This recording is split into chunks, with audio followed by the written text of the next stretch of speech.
প্রথম দিনের ক্লাসে যে একটা টেবিল দেখছিলাম যে বাস্তব সংখ্যা, এই বাস্তব সংখ্যা আর হচ্ছে জটিল সংখ্যা। এই বাস্তব সংখ্যার দুইটা পার্ট, একটা হচ্ছে মূলদ, একটা হচ্ছে অমূলদ। ঠিক আছে, তো এই মূলদ থেকে আমরা অনেকগুলো ক্লাসিফিকেশন দেখছিলাম। তো মূলদের নিচে অনেকগুলো ক্লাসিফিকেশনের ওইখানে ছিল ইন্টিজার বা পূর্ণ সংখ্যা, শূন্য, ঠিক আছে, তারপরে ভগ্নাংশ, সরি পূর্ণ সংখ্যা আর ভগ্নাংশ। তো এখান থেকেই বোঝা যায়, ওই চারটা থেকে আমরা বুঝতে পারি, বইয়ের শুরুতে চার্ট আছে, আমরা ক্লাসের শুরুতেও দেখাইছিলাম, সেই চারটাতে যে জিনিসটা দেওয়া ছিল যে মূলদ সংখ্যার আন্ডারে যত কিছু আছে এই সবগুলো হচ্ছে মূলদ সংখ্যা। এখন মূলদ সংখ্যার আন্ডারে কি কি ছিল সেটা নিয়ে একটু আলোচনা করি। সেটা হচ্ছে কি, যে কোনো সংখ্যাকে যদি আমরা পি বাই কিউ আকারে প্রকাশ করতে পারি। প্রকাশ মানে কি? প্রকাশ মানে হচ্ছে ভগ্নাংশ বানাইতে পারি। যে কোনো সংখ্যাকে যদি আমরা ভগ্নাংশ বানাতে পারি তাহলে এটা হচ্ছে মূলদ সংখ্যা। এখন ভগ্নাংশ বানাতে পারাটা কি রকম জিনিস কিছু স্যাম্পল দিই তাহলে বুঝতে পারবেন। ধরেন 5 একটা সংখ্যা, এই সংখ্যাটাকে কিন্তু আমরা নরমালি 5/1 আকারেও লিখতে পারি। তার মানে পূর্ণ সংখ্যাটাকে একটা ভগ্নাংশ আকারে যেহেতু লেখা যাচ্ছে, তাহলে এই যে কোনো পূর্ণ সংখ্যা এটা মূলদ সংখ্যা। তো আমরা মূলদ সংখ্যার গত ক্লাসে আমরা দেখছিলাম যে মূলদ সংখ্যার একটা আইটেম হচ্ছে ইন্টিজার। ইন্টিজারের ডেফিনেশনে কি ছিল? ইন্টিজারের ডেফিনেশনে ছিল সংখ্যা রেখায় যত সংখ্যা ইউজ হয়। তার মানে পূর্ণ সংখ্যাটা পজিটিভ হতে পারে, আবার যদি নেগেটিভও হয় তাহলেও কিন্তু এটা ভগ্নাংশ আকারে লেখা যাচ্ছে। তাহলে ভগ্নাংশ আকারে যেহেতু লেখা যাচ্ছে তাহলে এটা হচ্ছে মূলদ সংখ্যা। তাহলে আমরা বলতে পারি কি, ডেফিনেশন হচ্ছে ভগ্নাংশ আকারে প্রকাশ করা যাইতে হবে। তাহলে ভগ্নাংশ আকারে কি কি প্রকাশ করা যায়? যেমন 2/5, এটা তো অটোমেটিক্যালি একটা ভগ্নাংশ, তাহলে এটা একটা মূলদ সংখ্যা। আচ্ছা, এখন আসি যে এই পি কিউ এর মাধ্যমে আসলে কি বোঝায়। এই পি কিউ এর ডেফিনেশন যেটা বললাম যে পি বাই কিউ আকারে প্রকাশ করা গেলে ওটা মূলদ। কিন্তু এই পি কিউ এর ক্রাইটেরিয়া কি? ক্রাইটেরিয়া হচ্ছে কিউ ইকুয়াল টু 0 হওয়া যাবে না। কেন যাবে না? কারণ আমরা জানি যে কোনো সংখ্যাকে 0 দিয়ে ভাগ করলে এটা অসংজ্ঞায়িত হয়। ঠিক আছে, মানে 0 দ্বারা কোনো পূর্ণ সংখ্যাকে ভাগ করা যায় না। আবার দেখেন যদি এরকম হয় যে 10/5, তাহলে 5 দিয়ে তো 10কে কাটাকাটি করা যাচ্ছে, তাই না?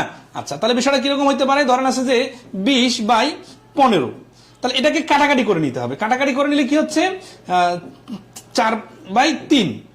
তার মানে আমরা যেমন অনুপাতে শিখছিলাম, অনুপাতে কি? অনুপাতে হচ্ছে কি যে যদি বড় বড় সংখ্যার অনুপাত হয় তখন অনুপাতটাকে ছোট আকারে প্রকাশ করতে হয়। তো বিষয়টা একই রকম, যে কাটাকাটি করার পরে 4/3, এই পি কি হচ্ছে পরস্পর সহমৌলিক। সহমৌলিক মানে কাটাকাটি করে সর্বশেষ যে অবস্থান অনুপাতের মতো সেই অবস্থানে পি কিউ আছে। তাহলে পি কিউ হচ্ছে পরস্পর সহমৌলিক যাদের আর কাটাকাটি করা যায় না, এবং কিউ এর মানটা 0 হবে না, মানে নিচে 0 হবে না। এই ডেফিনেশন দিয়ে আপনার যতটা কাজ, তার থেকে বেশি কাজ হচ্ছে যে উদাহরণগুলো দিব আমরা এখন, সেই উদাহরণগুলো। ঠিক আছে, আচ্ছা উদাহরণগুলো আরেকটু দেই। যেমন ধরেন যে আমরা কি বলছি, ভগ্নাংশটা মূলদ সংখ্যা হয়। এখন কি কি আর ভগ্নাংশ হইতে পারে? ধরেন 1.5, এটা একটা নরমালি সসীম দশমিক সংখ্যা। তাহলে 1.5 মানে হচ্ছে দশমিক তুলে নিচে 10 দেওয়া যায়। কাটাকাটি করলে 3/2, তাহলে এটা কিন্তু মূলদ সংখ্যা, কারণ এটাকে ভগ্নাংশ আকারে লেখা যাচ্ছে। আচ্ছা, আর কি কি ভগ্নাংশ আকারে লেখা যাইতে পারে? ধরেন এখানে নরমালি দশমিক সংখ্যা আছে, তো এখন রিপিটেড দশমিক যদি আসে, যেমন পৌনঃপুনিক সংখ্যা, যেমন ধরেন আপনি 10কে 3 দিয়ে ভাগ করলেন, তাহলে কি হচ্ছে? এটা কিন্তু একটা ভগ্নাংশ। কিন্তু যদি আমরা দশমিক আকারে লিখি তাহলে কি লিখি? 3 10 30, সরি 3 3 9, আর থাকতেছে কত? 1কে ভাগ করলে 3 3 3, এইভাবে রিপিট আসতে থাকবে। এই জন্য 3-এর উপর পৌনঃপুনিক দিয়ে এটাকে আটকাইতে হবে। ঠিক আছে, আচ্ছা, তার মানে যদি কখনো দশমিকের পরে সংখ্যাগুলো রিপিট হতে থাকে তাহলে এটাকে পৌনঃপুনিক দিতে হয়। এই পৌনঃপুনিক চিহ্নওয়ালা যদি কোনো দশমিক সংখ্যা হয় তাহলে ওটাকে আবার ভগ্নাংশ আকারে প্রকাশ করা যায়। যেহেতু ওটাকে ভগ্নাংশ আকারে প্রকাশ করা যায়, তাহলে তো আবার মূলদের ডেফিনেশনে পড়ে গেছে। তাহলে পৌনঃপুনিক সংখ্যাযুক্ত দশমিক সংখ্যাগুলো হচ্ছে মূলদ সংখ্যা। তাহলে মূলদ সংখ্যার ক্রাইটেরিয়া কি কি হলো? তাহলে এগুলো সবগুলো দ্বারা মূল থিমটা কি? মূল থিমটা হচ্ছে ভগ্নাংশ আকারে প্রকাশ করা যায়, ভগ্নাংশ। তাহলে আমরা বলতে পারি না যে মূলদ সমান সমান হচ্ছে ভগ্নাংশ। ভগ্নাংশটা কি আর মনে করতে পারেন 5 তো ভগ্নাংশ না, 5-এর নিচে একটা 1 আছে, তাই না? আচ্ছা, আবার দেখেন যদি ধরেন আছে এই বর্গমূল সংখ্যাটা, যেমন 9-এর উপর বর্গমূল দেওয়া আছে, হ্যাঁ, তাহলে 9-এর উপর রুট মানে হচ্ছে 3। তাহলে এই যে 3 যখন পূর্ণ সংখ্যা হয়ে গেল, শুধু 9 রুট 9, রুট 9 মানে হচ্ছে 3, আর পূর্ণ সংখ্যা মানে এটা একটা ভগ্নাংশ আছে, মানে 1/3, 3/1 আকারে প্রকাশ করা যায়। তাহলে মূলদ হচ্ছে ভগ্নাংশ আকারে প্রকাশ করা যায় এরকম যে কোনো সংখ্যা।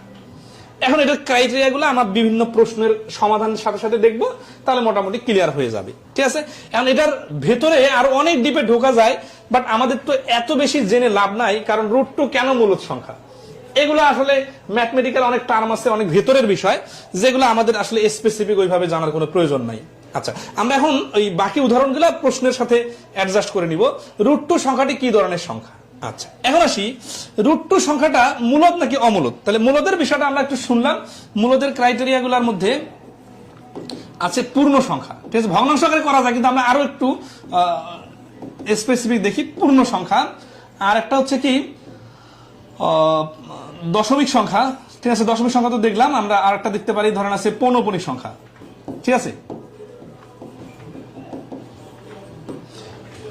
তারপর হচ্ছে বর্গমূল, মানে যেগুলো পরীক্ষা আসে ওগুলো একটু বেশি করে দেই, কারণ হচ্ছে কি যে এগুলো বর্গমূল অথবা ঘনমূল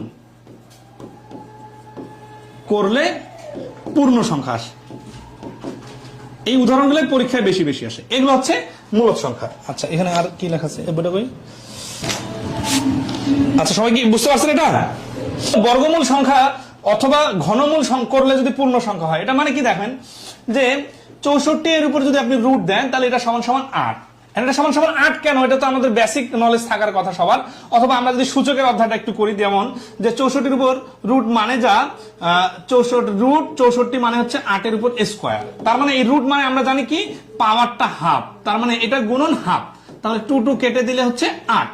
তার মানে এই রুট 64 মানে যা শুধু 8 মানে তা, শুধু 8 মানে তো হচ্ছে পূর্ণ সংখ্যা, তাহলে এই রুট 64টা হচ্ছে মূলদ সংখ্যা। তার মানে যে কোনো সংখ্যার উপর রুট দেখলেই ওইটাকে মূলদ বা অমূলদ বলা যাবে না, এটা নির্ভর করবে যে এটা কাটাকাটি করার পর এটা পূর্ণ সংখ্যা আসতেছে কিনা। আর আমরা তো দেখছি যে মূলদ হওয়ার জন্য পূর্ণ সংখ্যা লাগে। তাহলে এখন বলি যে অমূলদ সংখ্যাগুলো আসলে কি কি হতে পারে, তাই না? আচ্ছা, অমূলদ সংখ্যাগুলো হতে পারে, আমরা দেখি।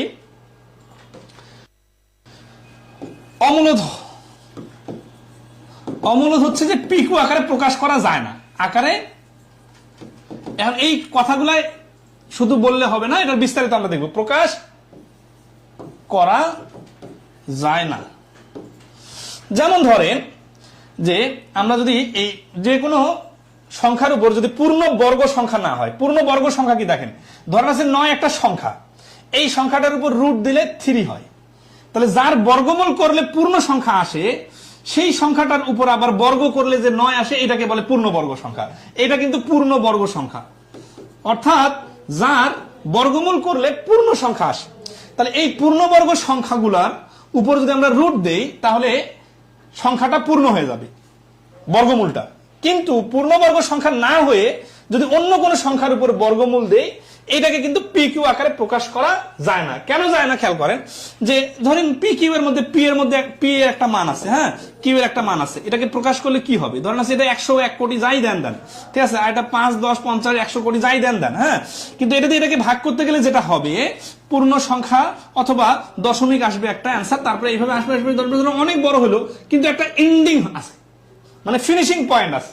তার মানে যে কোনো দশমিকের পরে যদি 100টা সংখ্যাও থাকে এবং শেষ হয়ে যায় ভাগটা, তাহলে ওইটা কিন্তু মূলদ সংখ্যা। কারণ কি আমরা দেখছি মূলদ সংখ্যা মানে হচ্ছে একটা ভগ্নাংশ। কিন্তু অমূলদের ক্ষেত্রে যেটা হবে যে দশমিকের পরে আনলিমিটেড সংখ্যা আসবে। মানে এই দুইটা সেন্টেন্স দিয়ে কিন্তু মূলদ অমূলদের বেসিক পার্থক্যটা বোঝা যায়, যে দশমিকের পরে আনলিমিটেড সংখ্যা আসলে এটা অমূলদ, আর বাকি সবগুলাই মূলদ। মানে যেটা অমূলদ না সেটাই তো মূলদ, তাই না? কারণ অমূলদের অনেকগুলো ক্রাইটেরিয়া নাই। আর মূলদের ক্ষেত্রে যে ক্রাইটেরিয়া গুলো দেখাইলাম, ওগুলো সবগুলাই পি কিউ এর কথাটাই বলতেছে। তাহলে রুট 5 কি? এটা অমূলদ সংখ্যা। আচ্ছা, রুট 17 ধরেন আছে রুট 21, এটা কি? এটাকে তো পূর্ণ সংখ্যা আনা যাচ্ছে না, তাহলে এটা কিন্তু মনে হচ্ছে 21কে তো 3 দিয়ে ভাগ করা যায়, 7 দিয়ে ভাগ করা যায়। এই 7 দিয়ে 3 দিয়ে ভাগ করাটা তো আমার দশমিক ঠেকাচ্ছে না, দশমিক তো আনলিমিটেড আসতেছে। তাহলে দশমিকের পরে আনলিমিটেড সংখ্যা যে রুট সংখ্যাগুলোতে আসবে, এগুলো হচ্ছে অমূলদ সংখ্যা। আচ্ছা, এখন বলতে পারেন যে এই রুট দিয়ে শুধু কি দশমিকের পরে আনলিমিটেড সংখ্যা আসে? বিষয়টা এরকম না, তবে আমাদের পরীক্ষাগুলোতে যে প্রশ্নগুলো আসে, এগুলোতে দেখা যায় যে এই অমূলদ সংখ্যার প্রশ্ন করলে সবসময় রুটওয়ালা সংখ্যা দিয়ে অপশনগুলো তৈরি হয়। তাছাড়া আরো কয়েকটা সংখ্যা আছে, যেমন হচ্ছে পাইটা হচ্ছে একটা অমূলদ সংখ্যা, কারণ পাইয়ের মান আমরা 3.1416 বললেও কিন্তু এরপরে দশমিকের মান আনলিমিটেড আছে। ই নামে একটা সংখ্যা আছে, এই সংখ্যাটার মানও হচ্ছে আনলিমিটেড, মানে এটা অমূলদ সংখ্যা 2.718, এটা আনলিমিটেড সংখ্যা, এটা সংখ্যা 2.718 অনেক সংখ্যা আছে। তো এগুলো পরীক্ষায় মুখস্থের মতো আর কি মনে রাখতে হবে, এই অমূলদ সংখ্যা থেকে আসলে এই প্রশ্নগুলো আসে অথবা রুটওয়ালা সংখ্যা আসে। আচ্ছা, এখন এটার ভ্যারিয়েশন কিভাবে আনে আর পরীক্ষার ক্ষেত্রে, মানে এত ছোট কথার মধ্যে আর কি এত প্রশ্ন করা যায়, কি এত প্রশ্ন করা যায় সেটা আমরা দেখি একটু। ধরেন 17 সংখ্যাটা কি? মূলদ। রুট 17 কি? অমূলদ। 17 উপর স্কোয়ার দিলে কি? দেখেন 17 মূলদ সংখ্যা। কেন? কারণ এটা তো পূর্ণ সংখ্যা, আর রুট 17 কি? অমূলদ সংখ্যা। তার মানে আপনার এতটুকু জানা আছে। এখন আপনাকে কনফিউজ করে দেওয়ার জন্য এই 17 উপর একটা স্কোয়ার দিল, স্কোয়ার দিলে কি হচ্ছে?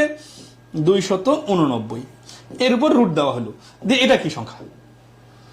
তার মানে আপনি জানেন যে এই 17 হচ্ছে মূলদ, আর 289 এর বর্গমূল কত? বর্গমূল এটা মানে যা সমান সমান 17, ঠিক আছে?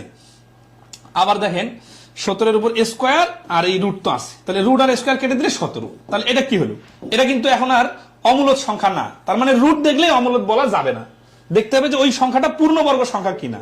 তাহলে এটা কিন্তু এখন এইটা সমান সমান লেখা যায় মূলদ সংখ্যা। এখন আরো বেশি কনফিউজ করার জন্য আপনাকে বলতে পারে, এই যে গত প্রাইমারি পরীক্ষা আসছে 289 এর, দেখেন 289 এর বর্গমূল। আচ্ছা খেয়াল করেন তো, রুট 289 এটা বলা মানে যা, রুটটা কেটে দিয়ে যদি বলে 289 এর বর্গমূল সমান সমান হোয়াট, মানে মূলদ নাকি অমূলদ, ঠিক আছে? তাহলে 289 এর বর্গমূল এই কথাটা মানে যা, শুধু 289 এর উপর বর্গমূল চিহ্ন দিলেই কিন্তু তা। তাহলে কি হচ্ছে যে এইটা মানে যা, এটা মানে তা, তার মানে পূর্ণ সংখ্যা আসতেছে, তার মানে এটা কিন্তু মূলদ। কিন্তু এখন যদি আরো এইভাবে প্রশ্ন করি যে 289 এর বর্গমূল দেওয়া আছে, আবার বলি যে এর বর্গমূল সমান সমান হোয়াট, তখন কি হবে কথাটা? তখন বিষয়টা হবে যে এই জিনিসটা আছে না, এইটা মানে যা 17 মানে তা। এখন এটার মানে হচ্ছে যে 17 এর বর্গমূল কত? 17 এর বর্গমূল সমান সমান হচ্ছে রুট 17, তাহলে রুট 17 হলে এটা কিন্তু অমূলদ হয়ে যাবে। তার মানে ঘুরে ফিরে আপনি যে জিনিসগুলা জানেন ওগুলা থেকেই নতুন নতুন প্রশ্ন তৈরি হয়। তাহলে এখন আমরা কি করব?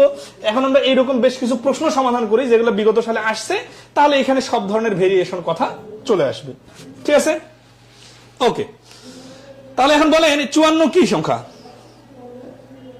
54 হচ্ছে অমূলদ, এই সরি 54 নম্বর প্রশ্নের অ্যান্সার হচ্ছে রুট 2 সংখ্যাটি কি ধরনের সংখ্যা? রুট 2 সংখ্যাটা হচ্ছে অমূলদ সংখ্যা, কারণ এটা কোনো পূর্ণবর্গ সংখ্যা না।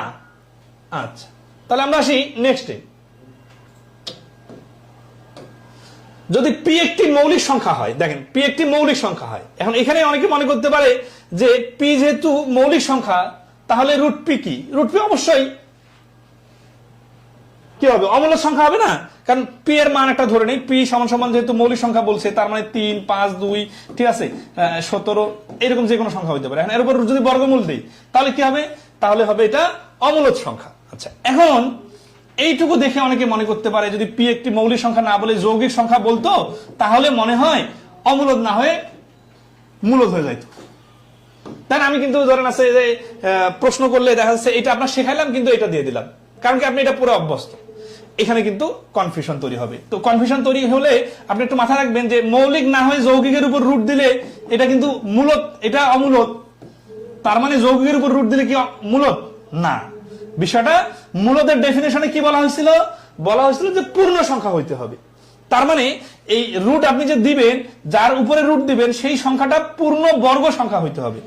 পূর্ণ বর্গ সংখ্যা না হলে যে কোনো সংখ্যার উপর রুট দিলেই ওইটা কিন্তু মূলদ হয়ে যাবে না। যেমন ধরেন আপনার পি যেহেতু মৌলিক সংখ্যা 2 বা 3, এখন আপনার ধরেন পি এর মান 2 বা 3 এটা মৌলিক সংখ্যা, এই জন্য এগুলোর উপর রুট দিলে এটা হচ্ছে অমূলদ। এই প্রশ্ন থেকে আমরা শিখলাম। এখন আমি বললাম কি পি সমান সমান যৌগিক সংখ্যা। তাহলে যৌগিক সংখ্যা মানে কি? মানে ধরেন আছে যাকে ভাঙা যায়, ঠিক আছে, 6 এর 2 দিয়ে ভাগ করা যায়, 3 দিয়ে ভাগ করা যায়। তাহলে যৌগিক সংখ্যা যদি পি সমান সমান 6 হয় তাহলে কি হবে? রুট 6 সমান সমান কি?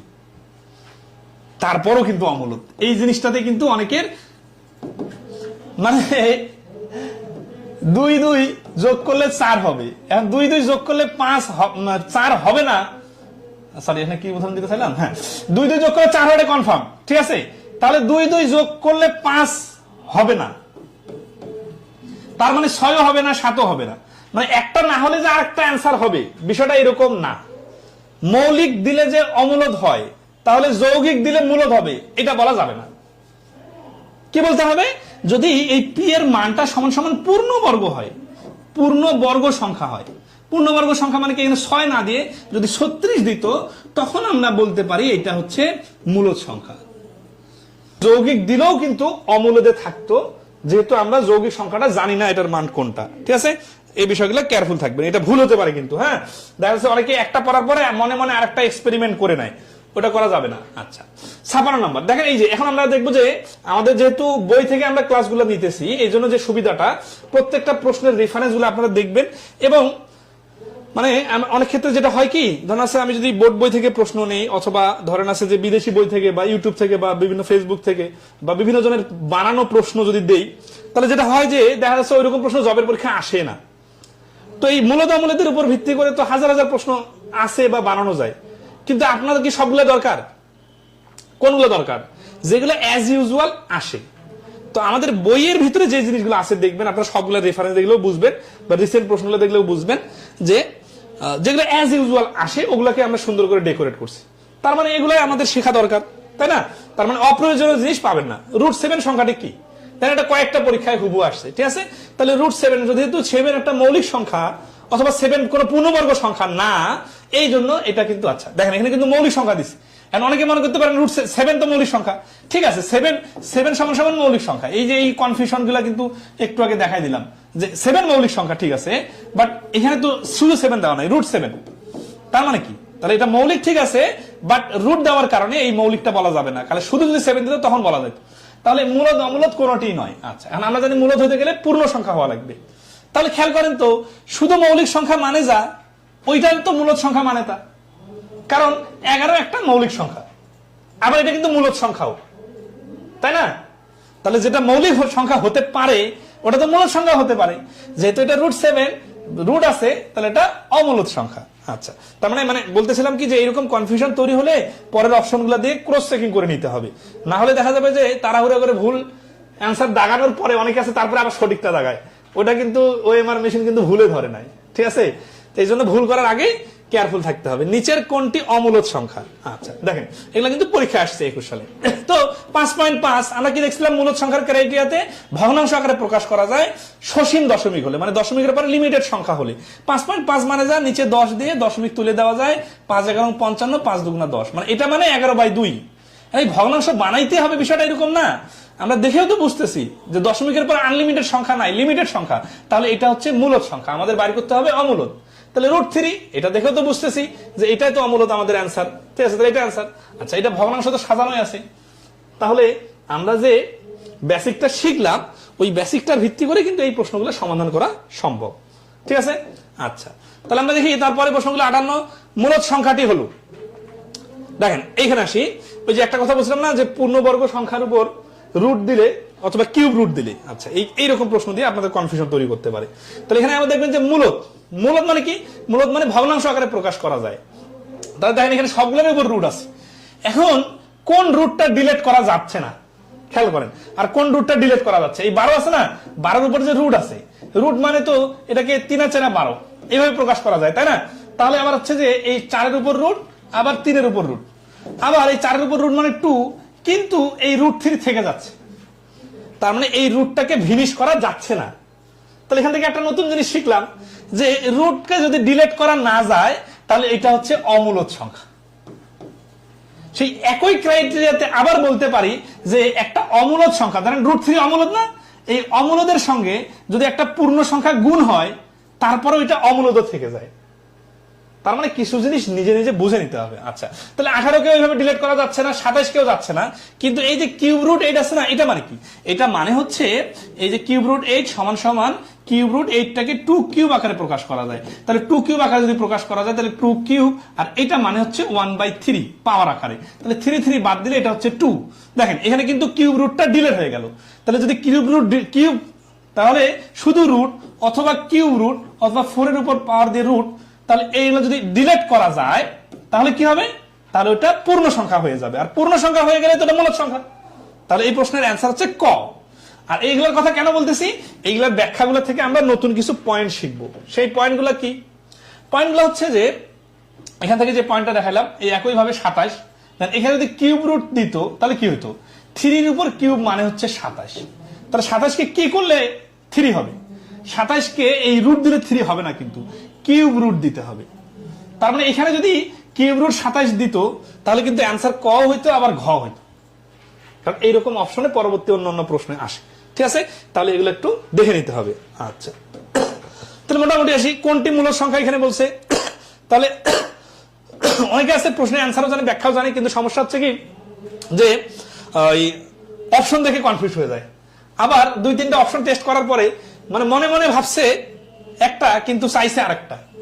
মূলদ বাড়ি করতে বলছে, দেখা যাচ্ছে অমূলদ বাড়ি করে রাখছে, আবার পরে এসে বাসা দিচ্ছে আর এটা তো মূলদ বাড়ি করতে বলছে। এইরকম ভুলগুলা করা যাবে না, এই জন্য একটু বেশি বেশি প্র্যাকটিস করতে হবে।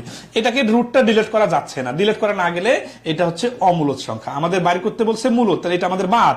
ঠিক আছে, রুট 6/3, তাহলে 3 দিয়ে রুট 6 কোনোভাবে কাটাকাটি করা যাচ্ছে না, তার মানে রুটটাকে বাদ দেওয়া সম্ভব না। এখানে কোনো স্কোয়ার পাওয়ারের খেলাও নাই, তাহলে এটাও অমূলদ। ঠিক আছে, তাহলে 8/7 এখানেও তো কোনোভাবে রুটকে ডিলিট করা যাচ্ছে না, এটাও অমূলদ। আচ্ছা, এখন এখানে তো রুট আছেই, ঠিক আছে না? আচ্ছা, এখন আসি এখানে যে রুট আছে, এই রুটকে কাটাকাটি করা যায় নাকি একটু দেখি। রুট 27 আছে না?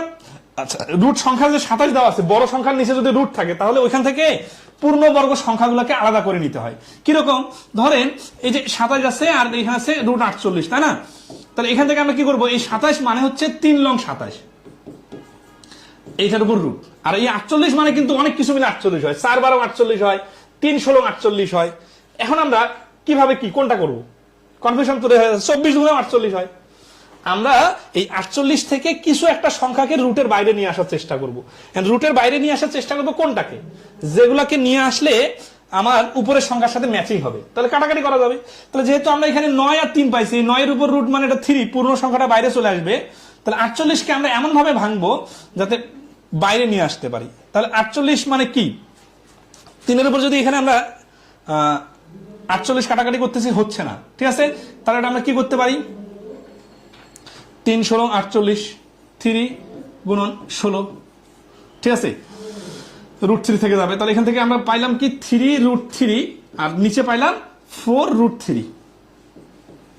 তাহলে এই √3 কিন্তু কেটে যাচ্ছে, তাহলে এবার কিন্তু পূর্ণ সংখ্যা হয়ে গেছে 3/4, দেখা যাচ্ছে না? আচ্ছা, তাহলে এই 3/4 যখন পূর্ণ সংখ্যা হয়ে গেছে তাহলে রুট ডিলিট হয়ে গেছে। রুট যেহেতু ডিলিট হয়ে গেছে তাহলে এটা কিন্তু নরমাল ভগ্নাংশ হয়ে গেছে, আর নরমাল ভগ্নাংশ তো মূলদ সংখ্যা, তাই না? আচ্ছা, এখন ওই জিনিসটাকে আবার আরো একভাবে করা যায়। কিভাবে? দেখেন 27 আর 48 আছে না, যেহেতু এটার উপরে বর্গমূল, এটার উপরে বর্গমূল, মানে এরকম থাকে না, a²/b² থাকলে আমরা কি লিখি? a/b², তাই না? তাহলে এটাকে আমরা কি বলতে পারি? যে 27/48 হোল স্কোয়ার, মানে হোল রুট। ঠিক আছে, হোল রুট দিলে আমরা নরমালি কিন্তু এটাকে কাটতে পারতেছি। এবার তাহলে 3 দিয়ে যদি কাটি, 3 লং 27, আর 3 দিয়ে কাটলে 3-16 48। আর কি কাটাকাটি করা যায়? আর কিন্তু কাটাকাটি করা যায় না, এটার উপর রুট। এটার উপর রুট মানে যা 9 এর উপর রুট, 16 এর উপর রুট, 9 এর উপর রুট মানে 3, 16 এর উপর রুট মানে 4। তাহলে এই যে পূর্ণ সংখ্যা চলে আসছে।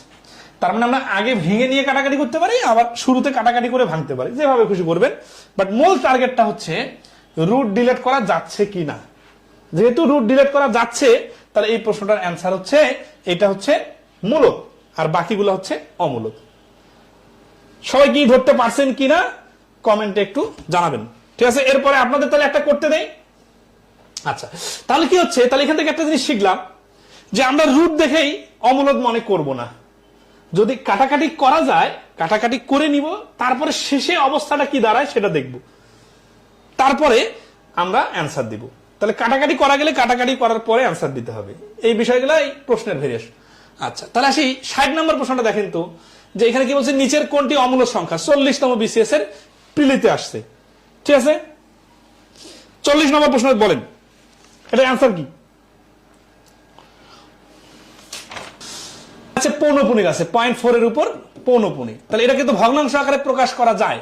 যেহেতু ভগ্নাংশ আকারে প্রকাশ করা যায়, আমরা যেহেতু পৌনপুণিক সংখ্যা দেখছিলাম, যেহেতু অসীম পৌনপুণিক না সসীম, তাহলে এটা কি হবে? এটা হচ্ছে মূলদ সংখ্যা। √9 মানে তো 3 জানা যায়, পূর্ণ সংখ্যা। আবার এখানেও কিন্তু দেখেন এই যে পৌনপুণিকের চিহ্ন দেওয়া আছে না, তার মানে বিষয়টা এইরকম যে 5 পয়েন্ট, আচ্ছা এটা মানে কি দেখেন 0.4444 অনেকগুলো এইভাবে হচ্ছিল, ঠিক আছে, কিন্তু আনলিমিটেড না, মানে এটা রিপিটেড হচ্ছিল। এই রিপিটেড হওয়ার কারণে এটাকে পৌনপুণিক দিয়ে ঠেকানো হয়েছে। ঠিক আছে, তাহলে পৌনপুণিক দিয়ে যেহেতু ঠেকানো হয়েছে, তাহলে এটা আমাদের কি হবে? মূলদ সংখ্যা। এটাও মূলদ সংখ্যা। এটা এই কারণে এটাকে যদি ভাঙতে পারে তাহলে এটা তো ভাঙার দরকার না, এটা দেখেই বোঝা যাচ্ছে। আচ্ছা, এখন এই 7048 যে কাটাকাটিটা দেখেন তো, আগের অপশনটা তো 7048 ছিল না, এবার তো দিয়েছে 7048। তো এই যে প্র্যাকটিস করলে ভেরিয়েশন গুলো চোখে পড়ে যাবে। এটা কাটাকাটি করে নিলে কি হচ্ছে? 3 দিয়ে হচ্ছে 9 আর 16, এটার উপর √, মানে 3/4। তাহলে এটা মূলদ সংখ্যা, কিন্তু এবার চাইছেই তো অমূলদ সংখ্যা, তাহলে এই যে ইও হচ্ছে কোনোটি নয়। অনেকে যদি মানে হিসাবগুলো না জানে, তাহলে মনে করে এইটা মনে হয় অনেকগুলো সংখ্যা দেওয়া আছে দশমিকের পরে, এইটাই হবে মনে হয়। এইভাবে কিন্তু চিন্তা করা যাবে না, ঠিক আছে, হিসাবগুলো ক্লিয়ার থাকা লাগবে। ওকে, আচ্ছা তাহলে আরো কিছু উদাহরণ দেখি, তাহলে কি হবে? উদাহরণের মাধ্যমে আমরা ভেরিয়েশন গুলো ধরে ফেলবো। এই যে এখানে সুন্দর করে একটা উদাহরণ দিছে, পরীক্ষা আসছে, এটা কি? এই যে শিক্ষক নিবন্ধন। টপিক ধরে ধরে শিখলে সব পরীক্ষা, জবের পরীক্ষা ক্লিয়ার হবে। কিন্তু এখন শিক্ষক নিবন্ধনে যারা পরীক্ষা দিতে যাচ্ছেন, ওনাকে শিক্ষক নিবন্ধনের 50টা প্রশ্ন সমাধান করে দেয়, তাহলে উনি খুশি। কারণ কি? কারণ উনি মনে করতেছে যে শিক্ষক নিবন্ধনের প্রশ্ন করাই দিতেছে, আমি তো শিক্ষক নিবন্ধন পরীক্ষা দিতে যাচ্ছি। তো আপনারা খেয়াল করে দেখেন তো, শুধু শিক্ষক নিবন্ধনের প্রশ্নই আবার শিক্ষক নিবন্ধনে আসছে কয়টা? তার মানে বিষয়টাকে ওইভাবে ফোকাস করে না, বিষয়টাকে টপিক ধরে ফোকাস করে, যে মূলদ অমূলদের উপর প্রশ্ন আগে আসুক আর না আসুক, এই না একটা প্রশ্ন করব, ঠিক আছে না? তো এই জন্য এটা জানা থাকতে হবে। তাহলে নিচের কোনটি অমূলদ সংখ্যা? আচ্ছা, অমূলদের ক্রাইটেরিয়া কি? বেসিক একটা ডেফিনেশনটা কি? বেসিক ডেফিনেশন হচ্ছে দশমিকের পরে আনলিমিটেড সংখ্যা থাকবে। আনলিমিটেড সংখ্যা থাকবে। এখন পৌনপুণিকে তো দশমিকের পর অনেক সংখ্যা থাকে, তাহলে পৌনপুণিক আর অমূলদের ডিফারেন্স কি? পৌনপুণিকের ক্ষেত্রে যেটা হয় সেটা হচ্ছে এরকম যে 1.3333 ... তার মানে 3 আনলিমিটেড আছে, এটাকে আমরা পৌনপুণিক দিয়ে আটকাইতে পারি। এটা হচ্ছে দশমিকের পরে একই সংখ্যার রিপিট। আর যদি বলি যে দশমিকের পরে 0.34569225, মানে কোন ধরনের মিল নাই, এইভাবে চলতে আছে। এখন বলেন কোনটা দশমিকের পরে, কোনটা অমূলদ আর কোনটা পৌনপুণিক? যেটা একই সংখ্যার রিপিট হচ্ছে ওইটা হচ্ছে পৌনপুণিক। পৌনপুণিক থাকার কারণে কি হচ্ছে? এটা হচ্ছে মূলদ, কারণ আমরা দেখছি যে পৌনপুণিক দশমিক গুলা মূলদ হয়। আর যেটা আনলিমিটেড মানে এলোমেলো, মানে বারবার চেঞ্জ হচ্ছে, বারবার চেঞ্জ হওয়ার কারণেই তো এর উপর পৌনপুণিক দিতে পারতেছি না। যদি চেঞ্জ না হইতো তাহলে তো আমরা বারবার উপরে পৌনপুণিক দিয়ে দিতাম, তাই না? আচ্ছা, তাহলে এখানে এখন অপশনটাতে দেখেন ক নম্বর কি আছে। এখন দেখেন তো, আমরা শুধু মূলদ অমূলদ মানে রুট দেখি, আর রুট ছাড়া কিছু দেখি না। এইরকম একটা প্রশ্ন আসলে কিভাবে আনসার দিবেন? চেনা জিনিসও কিন্তু অচেনা মনে হবে। একের পরে 0.111 প্রতিবার 1 আছে, তার মানে এটা মানে যা 1.1 উপর পৌনপুণিক মানে, তার মানে এটা মূলদ সংখ্যা। আচ্ছা, এটা যদি মূলদ সংখ্যা হয়, একই কারণে এখানে দেখেন 10 10 10 মানে প্রত্যেকবারে রিপিট আছে, তাহলে রিপিট মানে যা, তাহলে 1.110 এটা 10 উপর রিপিট আছে, যেহেতু এটা পৌনপুণিক। আচ্ছা, আবার দেখেন 1.100 তার মানে এখানেও কিন্তু একই জিনিস রিপিট হচ্ছে। আচ্ছা, ঘতে কি আছে দেখেন, 1 এর পরে 10, তারপর 100, তারপরে 1000, তার মানে এবার এখানে 3টা শূন্য না, এবার এখানে 4টা শূন্য হবে, তারপরে আবার 1 এর পরে 5টা শূন্য হবে। তার মানে কি হচ্ছে? যে এখানে কিন্তু একই সংখ্যার রিপিট হচ্ছে না, ভিন্ন ভিন্ন আসতেছে। তো ভিন্ন ভিন্ন আসতেছে, আবার দেখেন এখানে ডট ডট দেওয়া আছে, মানে কি? এটা চলতে থাকবে। তার মানে এটাই হচ্ছে আমাদের অমূলদ সংখ্যা। ক্লিয়ার কিনা একটু কমেন্টে জানাবেন।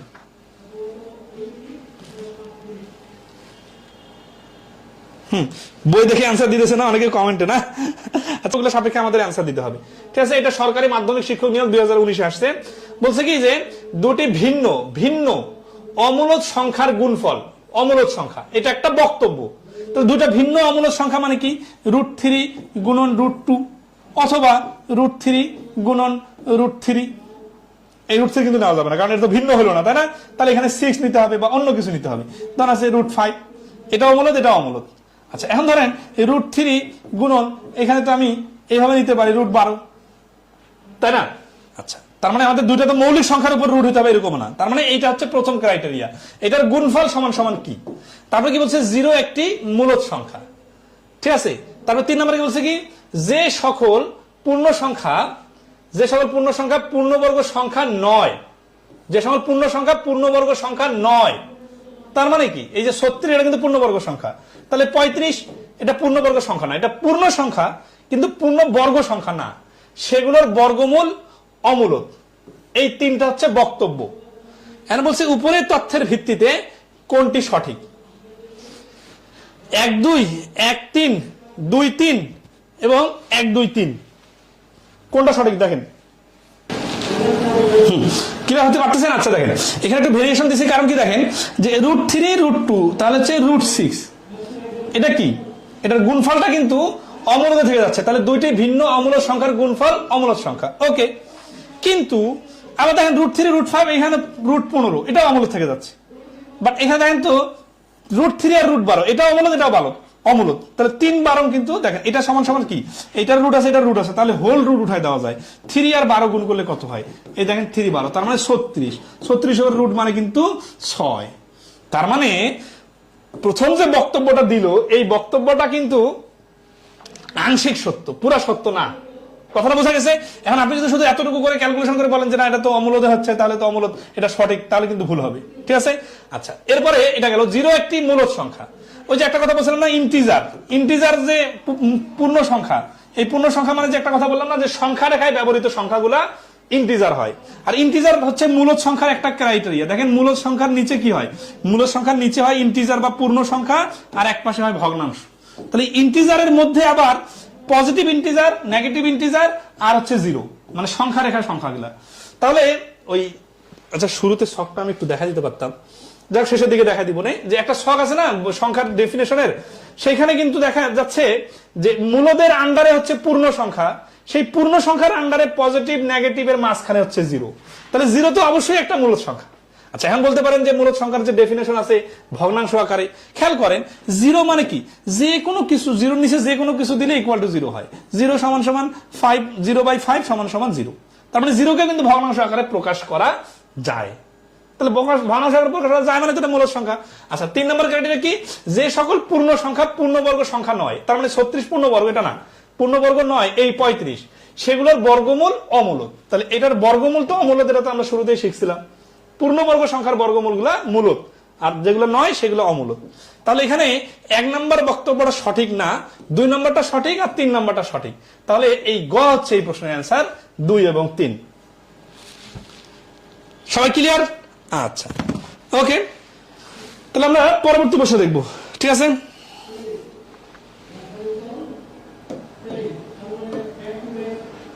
চৌষট্টি নম্বর থেকে দেখেন, 64 নম্বর অ্যান্সার বলেন।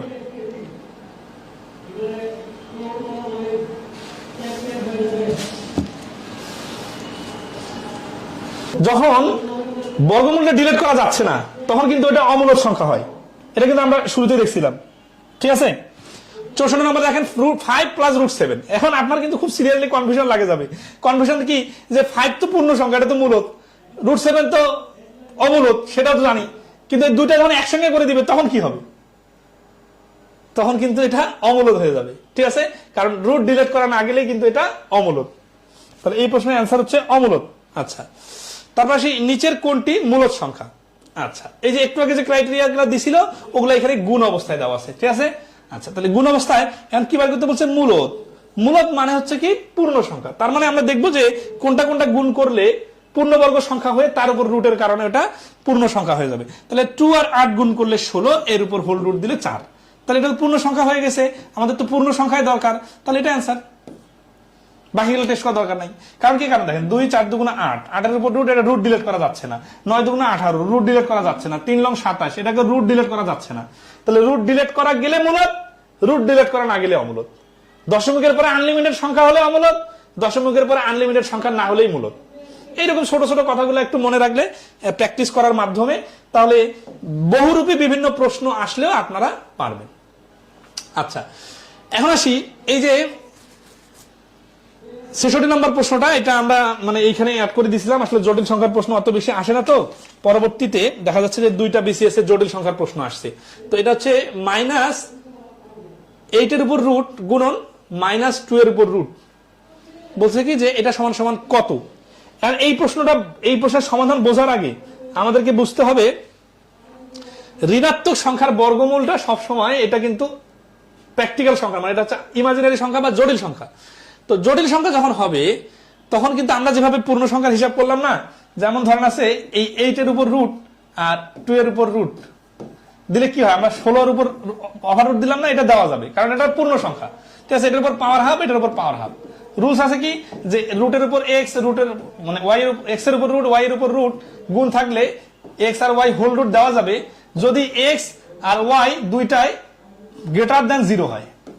এটা হচ্ছে শর্ত, এই শর্ত সাপেক্ষে এই কাজটা করা যাবে। কিন্তু যদি এক্স নেগেটিভ আর ওয়াই নেগেটিভ, ঠিক আছে, এরকম যদি হয় তাহলে কিন্তু এই কথাটা করে দুইটার উপর হোল রুট দেওয়া যাবে না। তো যাই হোক, এই অঙ্কগুলো পারার জন্য আমরা জটিল সংখ্যার একটা আলাদা ক্লাস করব। এর আগে লেকচার শিট রেডি না থাকার কারণে বা আমাদের বইয়ে জটিল সংখ্যা সংক্রান্ত প্রশ্ন ওইভাবে দেওয়া হয় নাই। কেন হয় নাই? কারণ এগুলো সাধারণত আসে না। তো যেহেতু 2-3টা বিসিএস আসছে, আমরা একটা লেকচার শিট রেডি করছি, এটা বইয়ের মধ্যে নাই, এই জন্য আমরা এই টপিকটার শেষের দিনে জটিল সংখ্যা এবং পৌনঃপুনিকের একটা এক্সট্রা ক্লাস নিয়ে নিব। তখন আমরা এই অঙ্ক সহ এই রকমের যে প্রশ্নগুলো আছে এগুলো সমাধান করে দিব। জাস্ট আজকে এটা বলে দিলাম যে নেগেটিভ সংখ্যার উপর যদি রুট থাকে তাহলে এটা নর্মাল যে হিসাব সেই হিসাবে এখানে অ্যান্সার হবে না, ঠিক আছে। আচ্ছা, যদিও সমাধান দেওয়া আছে, আমরা সমাধানটা জটিল সংখ্যার ক্লাসে করব। নিজে করে 67 বলছে নিচের কোনটি অমূলদ সংখ্যা? এই কাছাকাছি এগুলো তো পারবেন এখন নাকি? 67 নম্বরে অ্যান্সার দেন। তাহলে মূলদ অমূলদ থেকে আমরা আগায় যাই নাকি?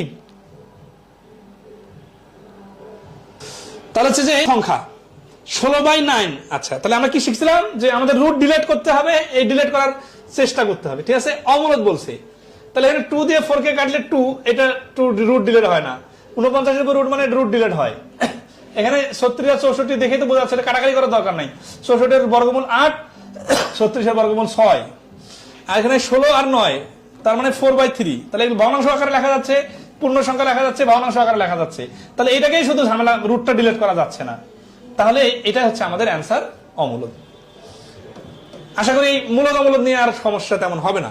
আচ্ছা, কিউব রুটের 2-1টা প্রশ্ন দেখা দিই। নিচের কোনটা অমূলদ সংখ্যা? দেখেন 14তম শিক্ষক নিবন্ধন পরীক্ষায়, শিক্ষক নিবন্ধন পরীক্ষায় মূলদ অমূলদ থেকে প্রশ্ন হয়, তাহলে এই নিয়মটা ক্লিয়ার হওয়া দরকার। কিন্তু আপনি এই শুধু এই প্রশ্ন সমাধান করলে কি মূলদ অমূলদ শিখতেন? এই যে শুধু অনেকে বলেন যে নিবন্ধনের ক্লাস নেন, নিবন্ধনের ক্লাস নেন। নিবন্ধনের ক্লাস মানে তো এই যে শুধু নিবন্ধনের বিগত সালে প্রশ্ন উপরে ক্লাস নিয়ে নেই। নিবন্ধনের ক্লাস মানে মূলদ অমূলদের ক্লাস, এটা বুঝতে হবে। কারণ মূলদ অমূলদের বেসিক আলোচনাটা না শুনলে আপনি কিসের প্রশ্ন সমাধান করে বুঝবেন? তো এটা শুধু প্রাইমারির জন্য, বিসিএস এর জন্য সব ক্ষেত্রে যে টপিক ধরে ধরে ক্লিয়ার হওয়া লাগবে।